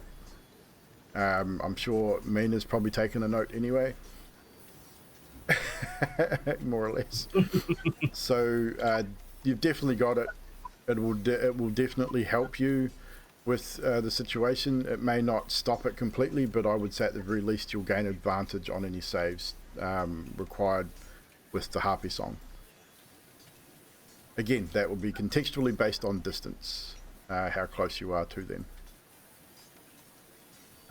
So, with that being said, your next visit will be the stables, I believe, to Jimmy's gain going to look at your Tom Bear and go, steeds. do I have to? Really? They don't like me. Do I really have to ride it? I'll get you another goat.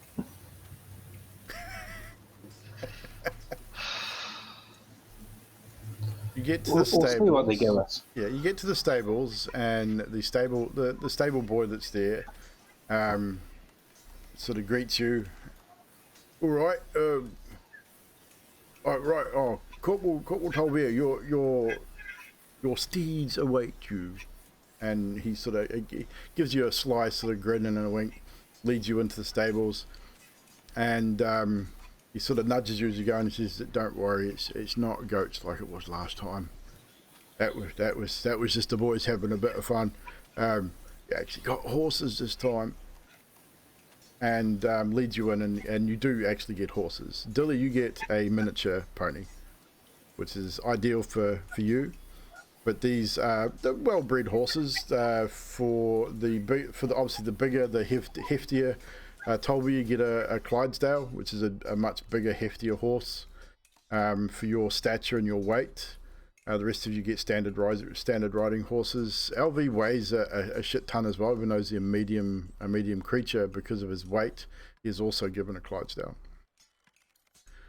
So the Clydesdales, even though they're a lot bigger, tend to move a little slower because they're a lot heavier as well. But for all intents and purposes, you'll move at the same speed anyway, so it's not a really big issue.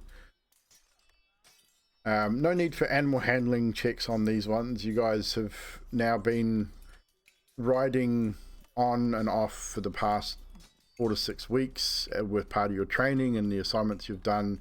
I would say by now you've gained a relative understanding of a horse, save maybe LV, who this is probably the second time, this is probably the first time he's ridden a horse, to be fair.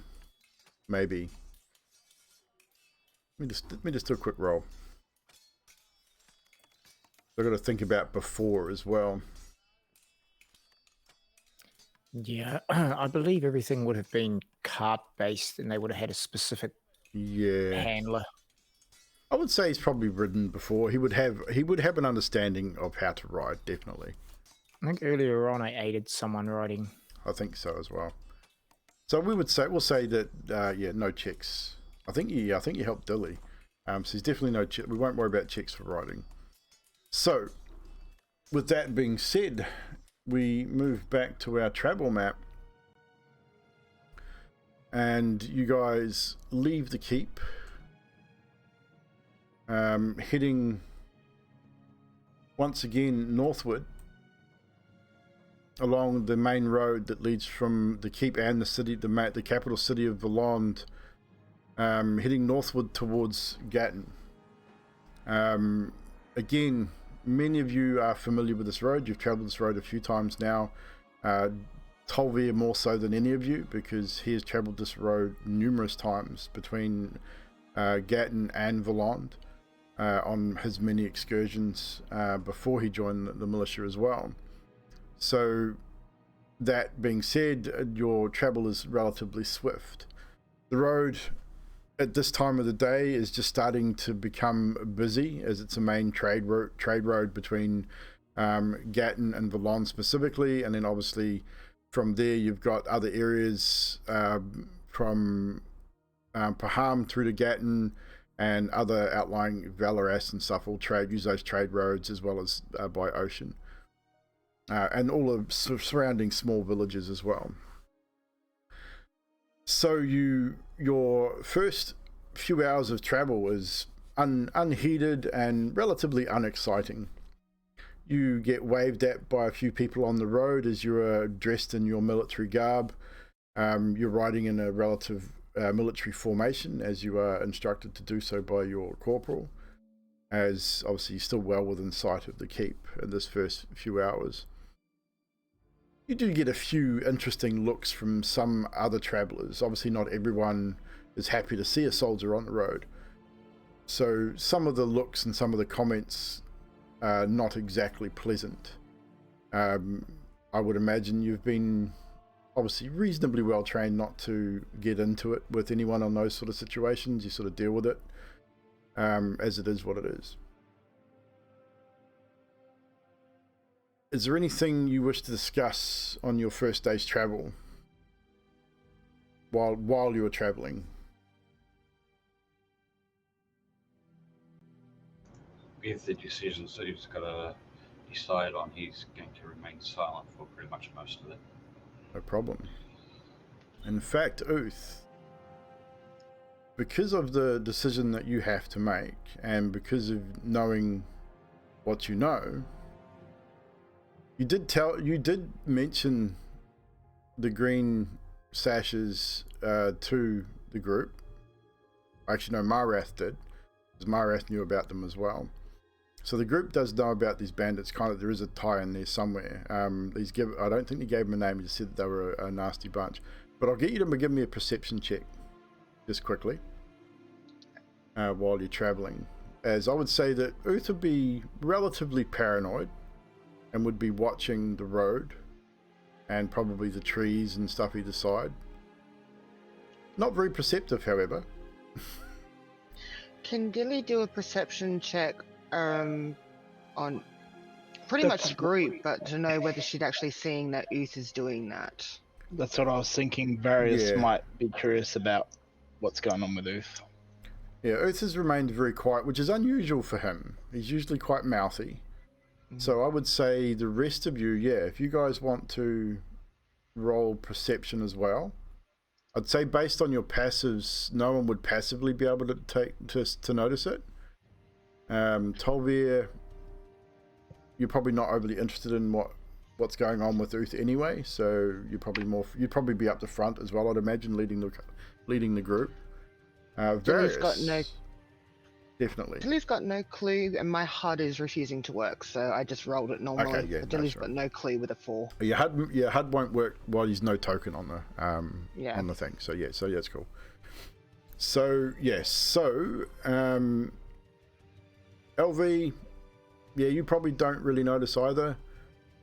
But Varys, you definitely pick up on something that he's not nervous, but he's definitely alert. But he's not talking. Like his focus is not in front of him; it lies beside him on occasion, to his left and his right. Even occasionally, you see him glancing over his shoulder. And it's definitely, he's not trying to be stealthy about it, but he's not trying to be overt about it either. Yeah, so Varys will go to his position, and he's got something he really wants to say, and he'll sort of like look at Uth every now and again and like start, and then realize that now's not the time, and just sort of keep an eye on things the way Uth is, because he knows that he's paying attention and possibly worried about something, or Okay. So Easily yeah. enough done. So yeah, with your roll, Uth, unfortunately, you don't notice anything that would raise your heartbeat or your suspicions at this point. So with that, you reach the latter part of the first day, and you know that at some point you're definitely going to have to make camp for the evening. You know that you know the area relatively well. You know a few spots that you can camp. You could possibly even hit up a previous spot that you've used once before along the same stretch of road. You know where there's a very small river that sort of leads out to the ocean, which will give you some fresh drinking water and some trees for shelter and such. So Tolvir, again, you know in the area, would be able to find these places relatively easily. So it's up to you whether you continue to push on into the early hours of the evening and make up ground, or whether you just want to take your time and travel by day and sleep and rest by evening. Up to you how you decide to deal with it as the squad lead. Oh, I think we should rest. Like, get the camp up before it gets dark, and then leave early in the morning. Easily enough Gotta done. be nice and Easily enough done. You give nice the and order. rested in case our friends come back again. So go to one of the spots we've been, or one of the spot we've been, or No dramas. So you order your squad to turn off the road and head into the trees. You find a small clearing, not the exact same spot you've spent an evening before, but close by. Probably a little closer to the small river this time. You dismount, you set up camp, you get a fire going, and you get it all set up pretty much right on dusk, right as the sun's starting to set. You get yourself situated, you seat, and you start to have a meal. So I'll get you guys to mark off a day's rations for me. As you sit and eat and drink and prepare for it to turn in for the evening. Unless, of course, you have something that you wish to say or do before sleeping.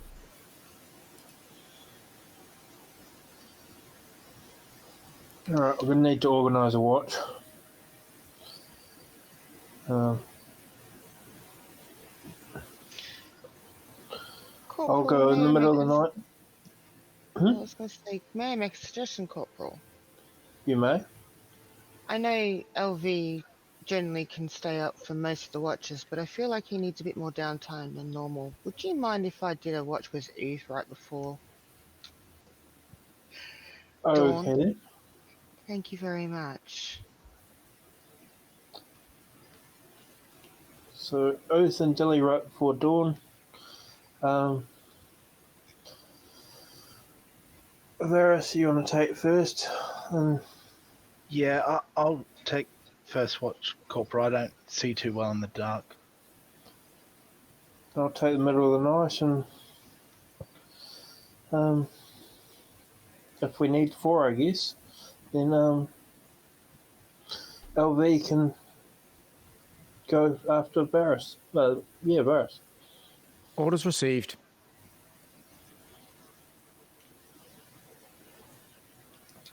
Anything else anyone wants to talk about before bed?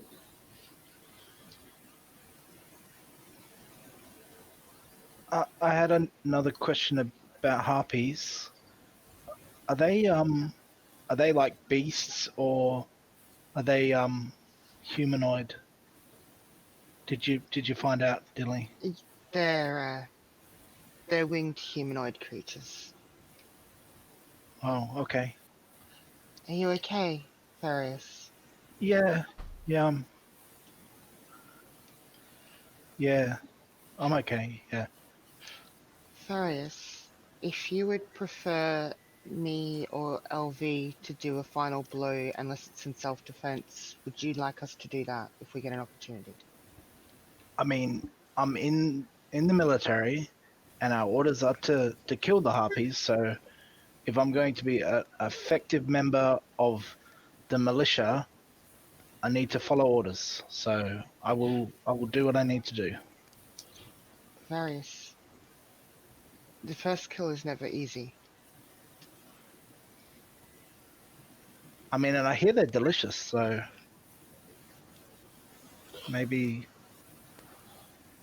I mean, it seems a bit cannibalistic if they're humanoid, maybe. Well, technically, you're not really human, sort of, really, are you? Because of the legs kind of situation and, the hooves and the fur and all that kind of stuff. So technically, are you humanoid kind of thing? Does that how it work? See, Ooth may have a problem with it because it's cannibalistic. I can't remember if Satan's like. You are classed as humanoid, but you're a fae. Like, there's a distinct difference between humanoids and fae too, technically. But technically, you are humanoid because you're bipedal. You have arms. You got opposing thumbs. So technically, you are humanoid. Yeah. I mean, it's still kind of weird. Yeah. I suppose it was the corporal that said that they're delicious, and clearly I don't want to be disparaging about the corporal, but I feel like he'd probably eat just about anything. Right, Corporal? I wouldn't eat LV. That's probably for the best. He'd be bad for your teeth. Yeah, probably too many. I mean, unless I found out that, unless there's something sweet on the inside. Go on. LV, is there anything sweet inside you? LV does not know. Okay, well, let's not find out. Well, there could be if you take him to a bakery and then you get some pastries or something sweet like a cake and you put it inside one of his compartments, and technically there's something sweet inside of LV. Does that count? LV is usable like a compartment, correct? So if you put fresh baking inside you, could you smell it from the outside?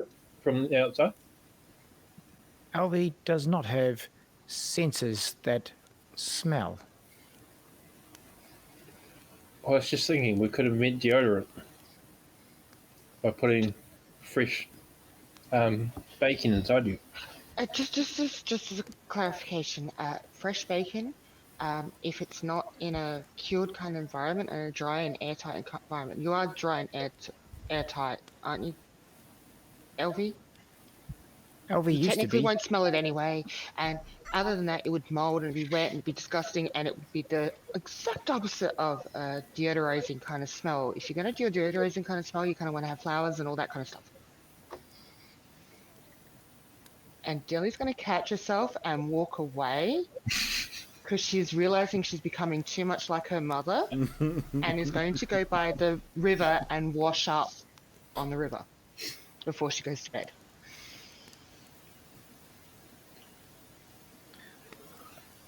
LV. So did we organise a watch, like a watch order here? I kind of missed it, so Yes. that's my Yeah. fault. So who's It's first watch? Varys, LV, then Tolvia, and then Dilly and Uth last. Okay, easily enough done. Uth has disappeared to his tent.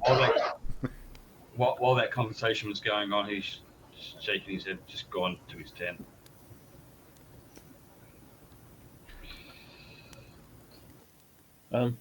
Varys, what do you call them? Harpies are like, they look like humans, human females, but they've got long claws and wings. So Alright. they're basically like humans. You're a centaur, no, centaur, satyr. You're sort of closely more related to the horse. To the horse. He points at Dilly's little horse. So you got the same feet. I did have an uncle that looked a little horse. A little bit of humour there. Bit of fey humour. LV, all this talk about putting stuff inside you, do you don't find that a little bit like demoralizing, or, for lack of a better word, dehumanizing? Like they're just gonna stuff things in you randomly as some sort of walking, talking chest? Negative. When LV is exterminating a victim, he stuffs things in them all the time.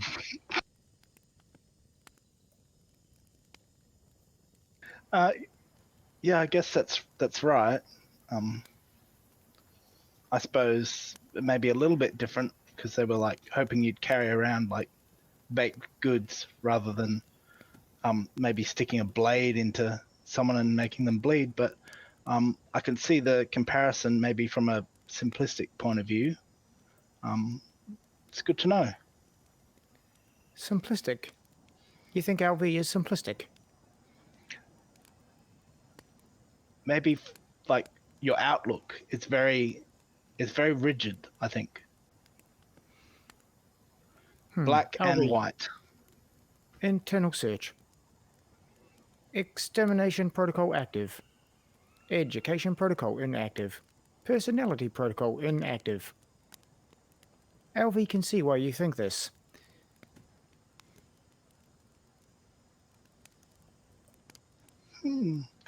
I had another question too. The others like you that you were around like years ago, did they all speak like you? Do you like have different accents, or you all talk the same? We sound similar. Our vocal units are sometimes deeper, sometimes lighter. Unless personality protocol is active, then it changes. Personality protocol. He sort of like writes some notes, like starts a new page, heading personality protocols. LV, roll a wisdom save for me, dude. Okie dokie.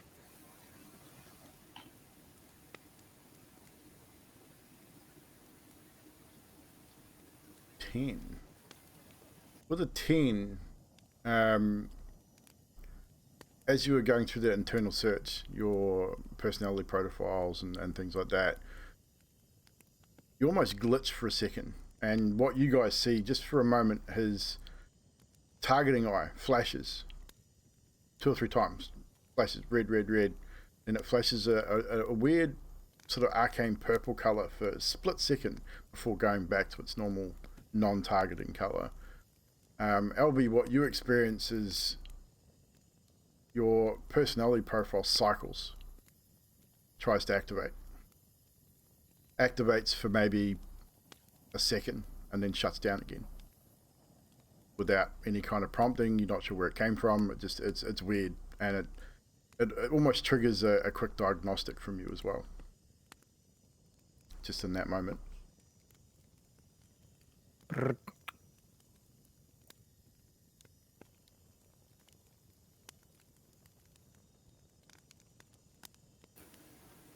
And then after maybe 3 or 4 seconds, he starts, basically is back to what he was normally doing, like the conversation, whatever conversation there was, continues. He answers questions as he was before, but he definitely stopped, and something weird happened, is what you guys saw. Would we notice it? You'd definitely notice it, but I mean, whether you'd know it was odd or whether it was something, it's just something you haven't seen before. Like, you haven't seen his eye flashlight. You've definitely seen it go red when he's in combat targeting mode. It could be just a glitch of the eye itself. You guys wouldn't have the understanding of his inner workings to understand that there may be a problem or anything. It's definitely something you would have seen. Dilly's at the river. Is she facing in any view of the camp at all? The river's a reasonable distance away. You'd be on the outside of where the firelight sort of hits. So she wouldn't see it. So you probably wouldn't have seen it, no. No. I mean, what was Dilly doing at the water's edge? Was she gathering water? Was she just she was sitting just down, or wiping, like trying to wipe herself clean, because she's acting like Okay. a mum, and that's not okay with her right now. Okay, so yeah, you would have been preoccupied. You definitely wouldn't have noticed it. It was very brief. Yeah. So it was like I say, I'm literally over sort of 2 or 3 seconds this happened, and then he was sort of back to normal again. So Varys, you were directly talking to him, so you definitely would have noticed. I would say Uth wouldn't, if he's in his tent. So Tolby, you probably would have seen it, because it would have been visual, like the flashing of the eye, and especially that a strange arcane color that came through. It's definitely, even though it was a split second, it would have definitely been noticeable in this kind of light, because it's dim, like a dim light. It's just the firelight you have, so it definitely would have been noticeable. Yeah. So Varys will write something like maybe like a facial tick under the Okay. personality thing, and he wouldn't mention it. No worries. So, with that being said, we will head into first watch for the evening, which I believe was Various. For the rest of you are able, if you wish, you can go into your tents, and you can either leave your doors open or closed, up to you. Told we'd be longer than the tent. Probably, his So we feet can would pick it stick out.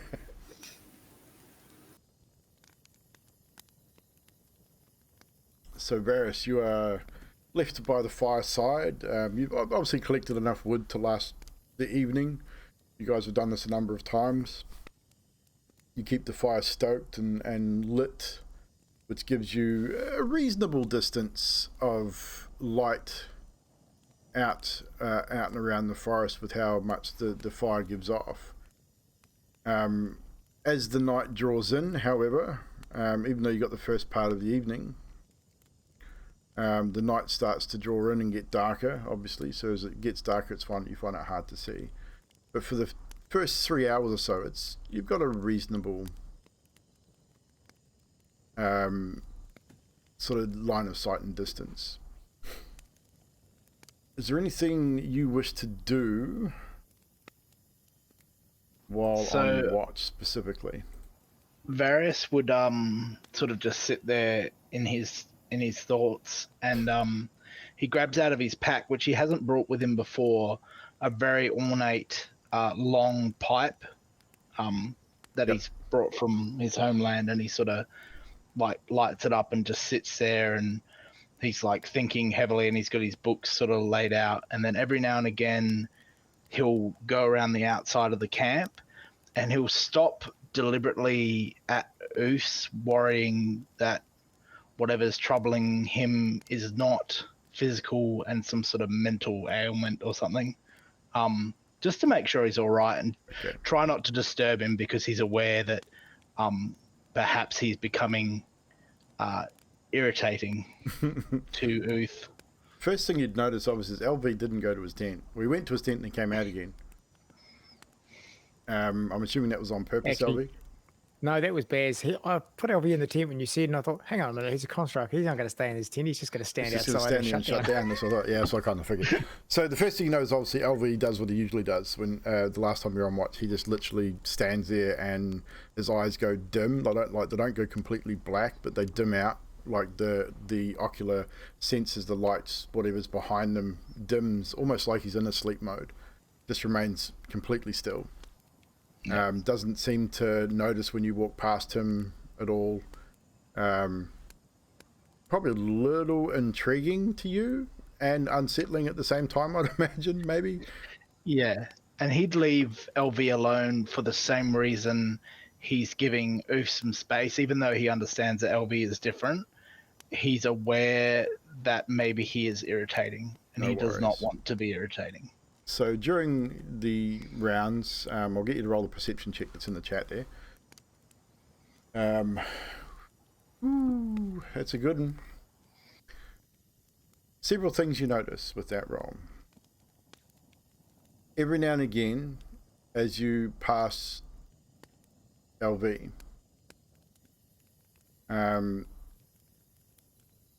it may be a facial tick, may not be, but just every now and again, just out the corner of your eye, you swear you see that slight blue flash come from that eye. Just a very faint arcane sort of blue-purple. As you turn to to look, it's gone. So it's always in the peripheral. So you're not sure if it's just you're seeing things, or whether it's actually happening. But just every now and again, you catch something that sort of out of the corner of your eye when you pass them. You also obviously hear the running water of the nearby river. You've got the sounds of the nighttime forest, the crackling of the fire, which you stoke up in the ground, which sends that shower of sort of sparks into the night sky. You haven't kept the fire blazing. Obviously, you don't want to give away your position too much, but you obviously want to keep warm. You know the fire keeps most wild animals at bay as well. As you approach Uth's tent, I would say that Uth is sleeping, but he's restless. There's definitely something on his mind. You can hear him tossing and turning. He's not that it's unusual for him to be a restless sleeper that you've noticed, but this seems to be a little bit more. With a roll of 21, you definitely get a little bit more from that. You hear him mumbling in his sleep, but nothing legible. Like it's just mumbling, so you don't get any discernible words from it. But you do get the impression that there's definitely something troubling him, perhaps. More so than usual. But apart from that, it's a pretty quiet night. There's not really much going on. Yeah, so near the end of his watch, he'd just start making some more notes in his book and sort of just remain quiet, not troubling LV for anything or that. And then he'd when he felt like the time was right, it's LV was next, I think. Indeed, I believe it was. So you wake LV. How do you wake him? Do you talk to him? Do you tap him on the shoulder? How do you go about it? So I'd walk around to the front of him, and sort of wait. LV, are you there? LV's eyes brighten up, and he stands up upright, sort of he's slightly hunched, and he says, "Affirmative. Damage level 100%. Functionality 100%. I am ready." There was some weird things with your eyes. I don't know if you need to maybe do a maintenance check or whether that's normal. But that was pretty much the only thing that I noticed during the watch, other than Mr. Smartridge is deeply troubled about something, I think. Did Private Uth talk to you? No, he just... Something's not right. I don't know if it's something physical that we have to worry about, or maybe a bad memory, or he's just being unusual, perhaps. Restless. Unusual. Affirmative. I didn't hear anything. I didn't see anything, so hopefully it stays that way and we don't get attacked in the night and bleed everywhere.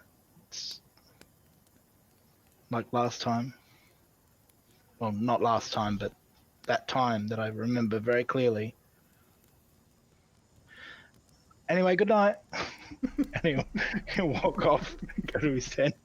Affirmative. You can do LV just that. LV. LV will just scout the area, doing the same thing, going around the outside of the tents, just keeping in the lights. No worries. So, I'll get LV to make a perception check as well for his watch as he does his rounds. LV's less than receptive this time, it seems. Glitching, something. But there is definitely something going on. I will need you to make another one of those. Oh, did I say damages at 100%? Yes, I you meant did. 0%. Sorry. That was a That's all bad right. mistake. But, an hey, LV mistake. it's a malfunction. LV's going through some shit right now, okay? So I'll get you to make that wisdom save again for me. Better this time, still not quite enough. Once again, for some unknown reason, your diagnostics trigger. You stop dead where you were, wherever you in your path around the camp, you just stop and you go through that diagnostic. You go through your objectives. Your personality mode tries to boot again for whatever reason. I mean, you're not sure what's happening. You also get almost like a projected image, not outwardly, but in your memory banks. First it's fuzzy, and then there's no sound. It's not almost like a black and white projector, like the real flickery black and white movies.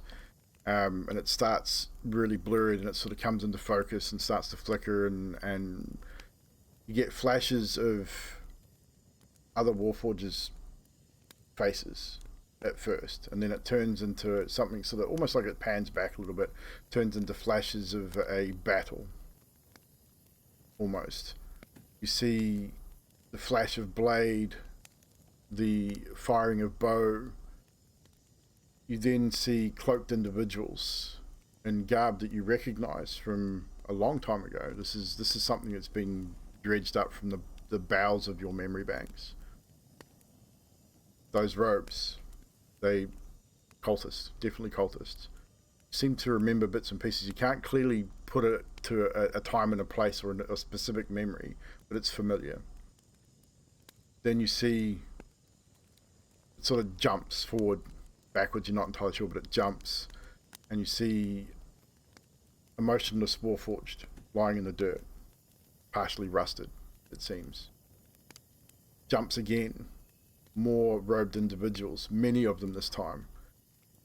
It's almost like you're now looking from your perspective, and your vision is sweeping backwards and forwards, and it's just these robed figures closing in on you, hitting you with clubs, blades, not being able to actually kill you. You can hear you can now, an audio memory comes in. You can hear that almost the confusion and why won't this thing die? Almost. Then you feel yourself lock up, like you've been bound, and you lock up as you're standing there. All of your joints just lock. You're now fully unable to move, even if you tried. And you feel yourself trying to move, trying to struggle, and then darkness. Your muscles and everything, or your body releases that whatever that was is gone. You run through another cycle, diagnostic cycle. Everything seems to be normal. That personality profile seems to be non-active as normal. But you yourself, as an entity, as a being, I think for the first time and probably a long time, or if ever, I think you feel confusion and maybe even a touch of fear. Then that dissipates, and you go back to your patrol. Okay. From there, whoever it was next in line. I believe it was Tolvir. I believe it was. It was, yes. Tolvir moves to Tolvir's tent and pokes his head just in the flap and flashes one of his visual, the arcane light sort of from one of the visual optics. And it just flashes, and he taps Tolvir on the foot with one of his middle fingers. Hello. Is it my turn, is it? Affirmative. Alrighty. You have a good rest. Affirmative. First thing Tolby is going to do is going to get a longish stick and stick it one end into the fire. No worries. Easily enough done. And once you notice LV just moves to one side and just and goes into shutdown. once the end of the stick's burning, he's going to pick it up with his tail and then wander around the outside of the camp. Yeah, cool. Just holding that out so that it's lit like a torch. Easily enough done. Out from him. And we can do that. I can turn you into a torch. There we go. We now have a bit extra vision. And we'll even make it darker so it makes more sense. So, with your watch, again, you do your little walk around, and I'll get you to make a perception check, which is pretty good, 19. You don't see anything, don't really see or hear anything outside of the ordinary. You hear the same things you normally hear in the evening, the owls hooting, the wolves baying, the occasional maybe deer walking through somewhere. Just general nighttime sounds, the crackle of the fire, every now and again the sound of a log sort of falling into the fire and sending that sort of array of sparks into the night sky. On occasion, you also, even with a 19, you notice that same slight blue flicker. And out of the corner of your eyes, you're walking past LV. As you turn to sort of look, it's gone. Always in the peripheral, never sort of, it doesn't do it again and you might stand there for 10 minutes and watch, and it doesn't happen. It always seems to happen out the corner of your eye. And again, you could probably question yourself and say, is that me? Is it happening? I'm not sure. It's kind of weird though. But apart from that, your watch pretty much goes without incident as well. Was there anything else that Tolby wished to do during this watch? It would just wander around. Make sure the fire's topped up and wander around. No problem. So this watch would bring you sort of into the early hours of the morning, sort of 3-4 o'clock. Well, probably not quite that late, maybe 2 or 3 o'clock in the morning. So the sun's, it's still pretty dark. But you are now in a position you can wake Uth and Dilly if you wish. I'd go to Dilly's tent. I'm not sure which one she's in. That would be this one here. Not walk through the fire, apparently. My ping is not working. God damn it. And it reach in with his tail and find a piece of skin which is sticking out like shoulder or something, just so they didn't grab wildly, and just with his tail just sort of squeeze. Just No sort worries.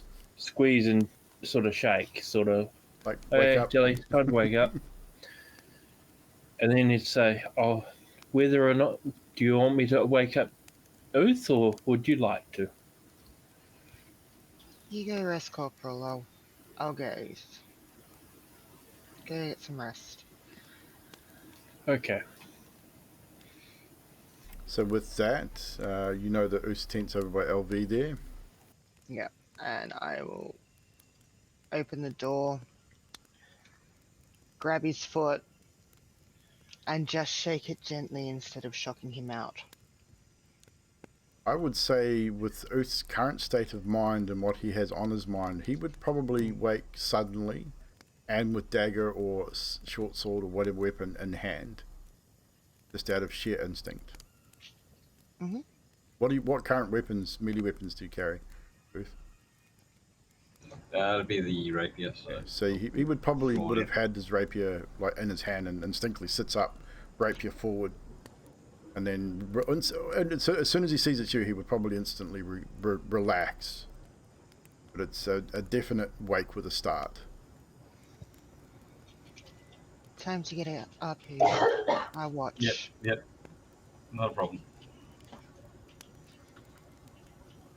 And Jilly's going to go around to the other side of the fire and wait for Uth to come out, eyeing off LV, wondering why he's in between the tents and not in a tent on his own. You've been on a camp with LB before. You know he's just shut down, like he's in shutdown mode. I know. I think it's more the rust thing that Jilly would be thinking of. The whole rusting of rain, and considering there was a storm, even though she knows what it was about. He doesn't seem bothered. He's just doing his thing. What's up, dragons? So with that, I will get once you're both out of your tents and doing your thing, I'll get you both to make perception rolls for me.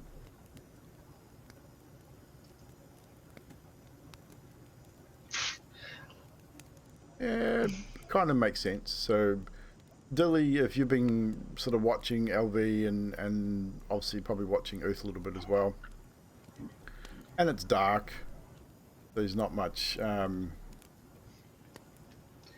light outside Did of I the... roll was that an 11 on my dice? I mean, a 9 on my dice, sorry? Chose an 8 for me.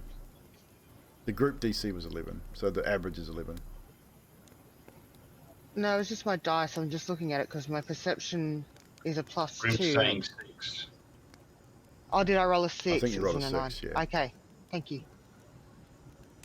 Yeah, it was the dot was at the bottom, not at the top. I didn't see the dot. It's a good. So obviously, Dilly with an 8, you probably don't really see. No, you don't really take much notice. Even if you do see something, it doesn't really. You don't really notice it. Uth, you don't really notice a whole lot either. Even with a 14, I'd say you're definitely preoccupied with what's going on. In fact, I would say during your sleep, which was very restless, a face probably came to you during your rest, a very specific face that you recognize, and at the time that Dilly woke you, which is probably why you woke with such a start and weapon in hand, they simply said to you, "You owe me money," as she woke you, and it was just that gravelly voice, a voice you know all too well. You know who it is, and you are scared. I mean, you're not scared of getting into a fight, but you know this person's reputation. You also know that you do owe their money, and they will get it one way or another. And this individual is definitely not one to be trifled with. So, Dilly's going to get Uth to come over on the other side, over here, away from LV, for reasons. Because as far as Dilly's concerned, a construct can recall and hear everything, and she wants to talk in hushed tones. Easily enough done. So we do need to wind up. I know many of us have to have early starts, so we'll just get this through without rushing you. We're getting to that sort of time. It's the question that she was reason why she wanted him to be up anyway, and the actual blade to the throat kind of confirmed that she wants it, and she's gonna go, "Are you worried about the hit that's on you? You know that we're behind you for that." Hit? What hit? It was when we were fighting. You know that we know that. And she's doing it as quietly as she can. I don't remember saying anything about that. You didn't. You We didn't. saw the hit notice. Oh, that. Yeah. I forgot about that. The wanted. That's why The the wanted. poster. Well, the assassination Alright. poster. I pull out the piece of parchment. The letter. And show Dilly. Do you want me to read it? Yes, please. It's gotta find it.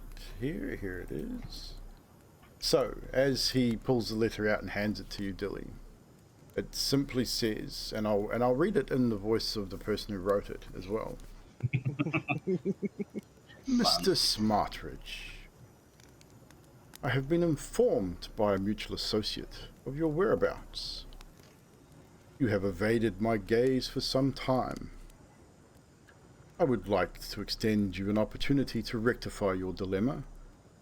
You owe my associate a large sum of coin. He would have just tortured and eventually killed you, but I, however, wish to see the coin returned before he bows to his darker nature. I am affording you 1 month to gather the sum of 25 platinum, at which time you will proceed alone to the Lonesome Gnome. I believe you know where that is. There you will meet my associates and deliver the coin. And it is signed Giovanth. Oh. And at the top of this letter is the symbol of a dragon with its wings splayed. Right. Yeah. I don't have that much money. Otherwise, I would just give it to you. None of But us then if do, and I don't expect anybody to do it. But even if we gave it to you and you had that money, what's to say they wouldn't kill you anyway? I have ideas. Please tell me they're not going to get you or any of us killed. Hopefully none of you get killed. And she's going to punch him in his thigh, because I think that's where she can reach. And go, You're about right. and not you either. Despite everything, we do care. I've avoided capture this long. I think I can survive a little bit longer. Let's not have you have to avoid capture. Let's make it so you don't have to have this problem. And you can be you. Good you. Good version of you. That's what I mean. I'm ballsing Good this version up. of me. A good version of me? There's no good version of me. There's a good version of everyone, even the most evil person. Or perceived. Depends on your perception. Believe I've already had this conversation. I just wanted to... You decide whether you're going to let the rest of the team know. I won't mention anything. But Thank you. do me a favor. Don't do anything rash without telling at least one of us first. You'll be the first to know. Preferably before you do the act. I can't promise anything. Fair call. And Dilly will then... I'll go and do the walk around. You keep an eye out. Anything that looks shady, you let me know. And I'll walk around. No worries. So you start walking. You guys run your perimeter and the sun starts to slowly rise. The new day is dawning, and eventually, as the sun peeks over the trees and the hills behind you and off to the Howling Mountains towards the north, a new day starts, which will be Ardreth, the 8th day of Rilaf.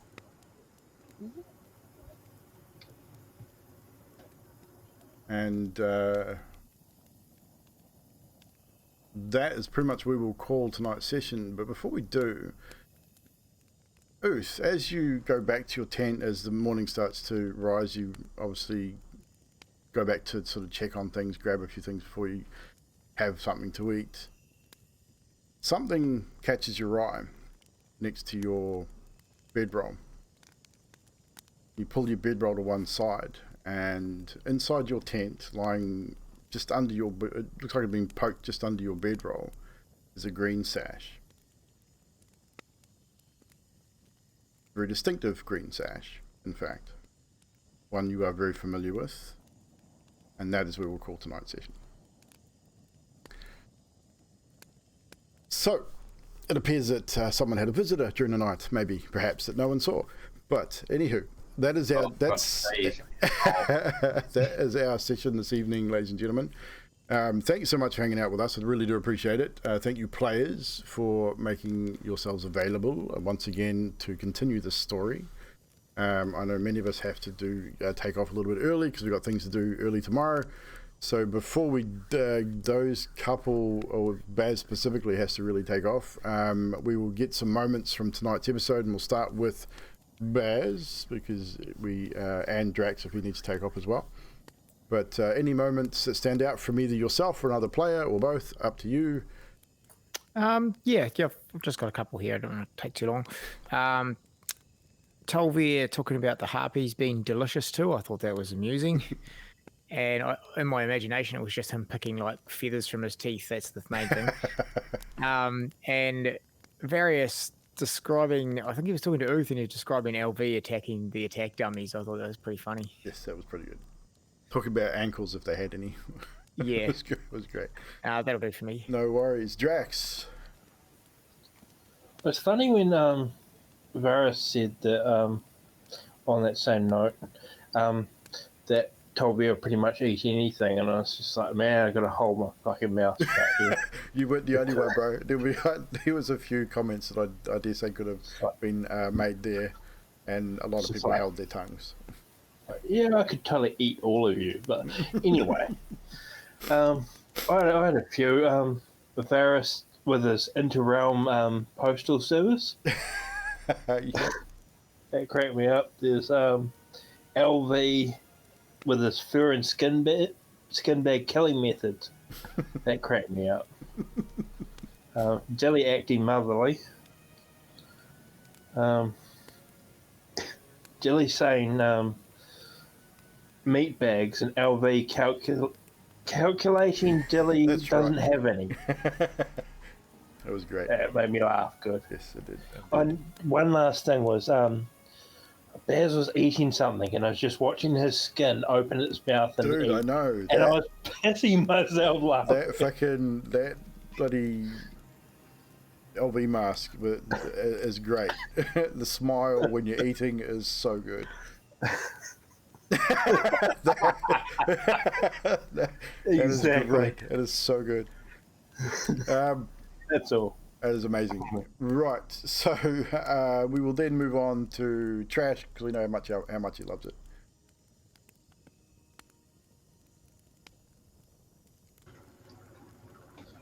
I have to go with Varys' comments, trying to annoy Uth more and more. Or not trying to, but succeeding anyway. And also, yeah. And Torville.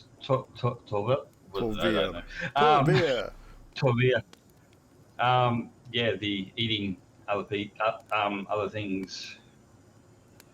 Yes, he's well travelled. He's eaten a number of things in his day.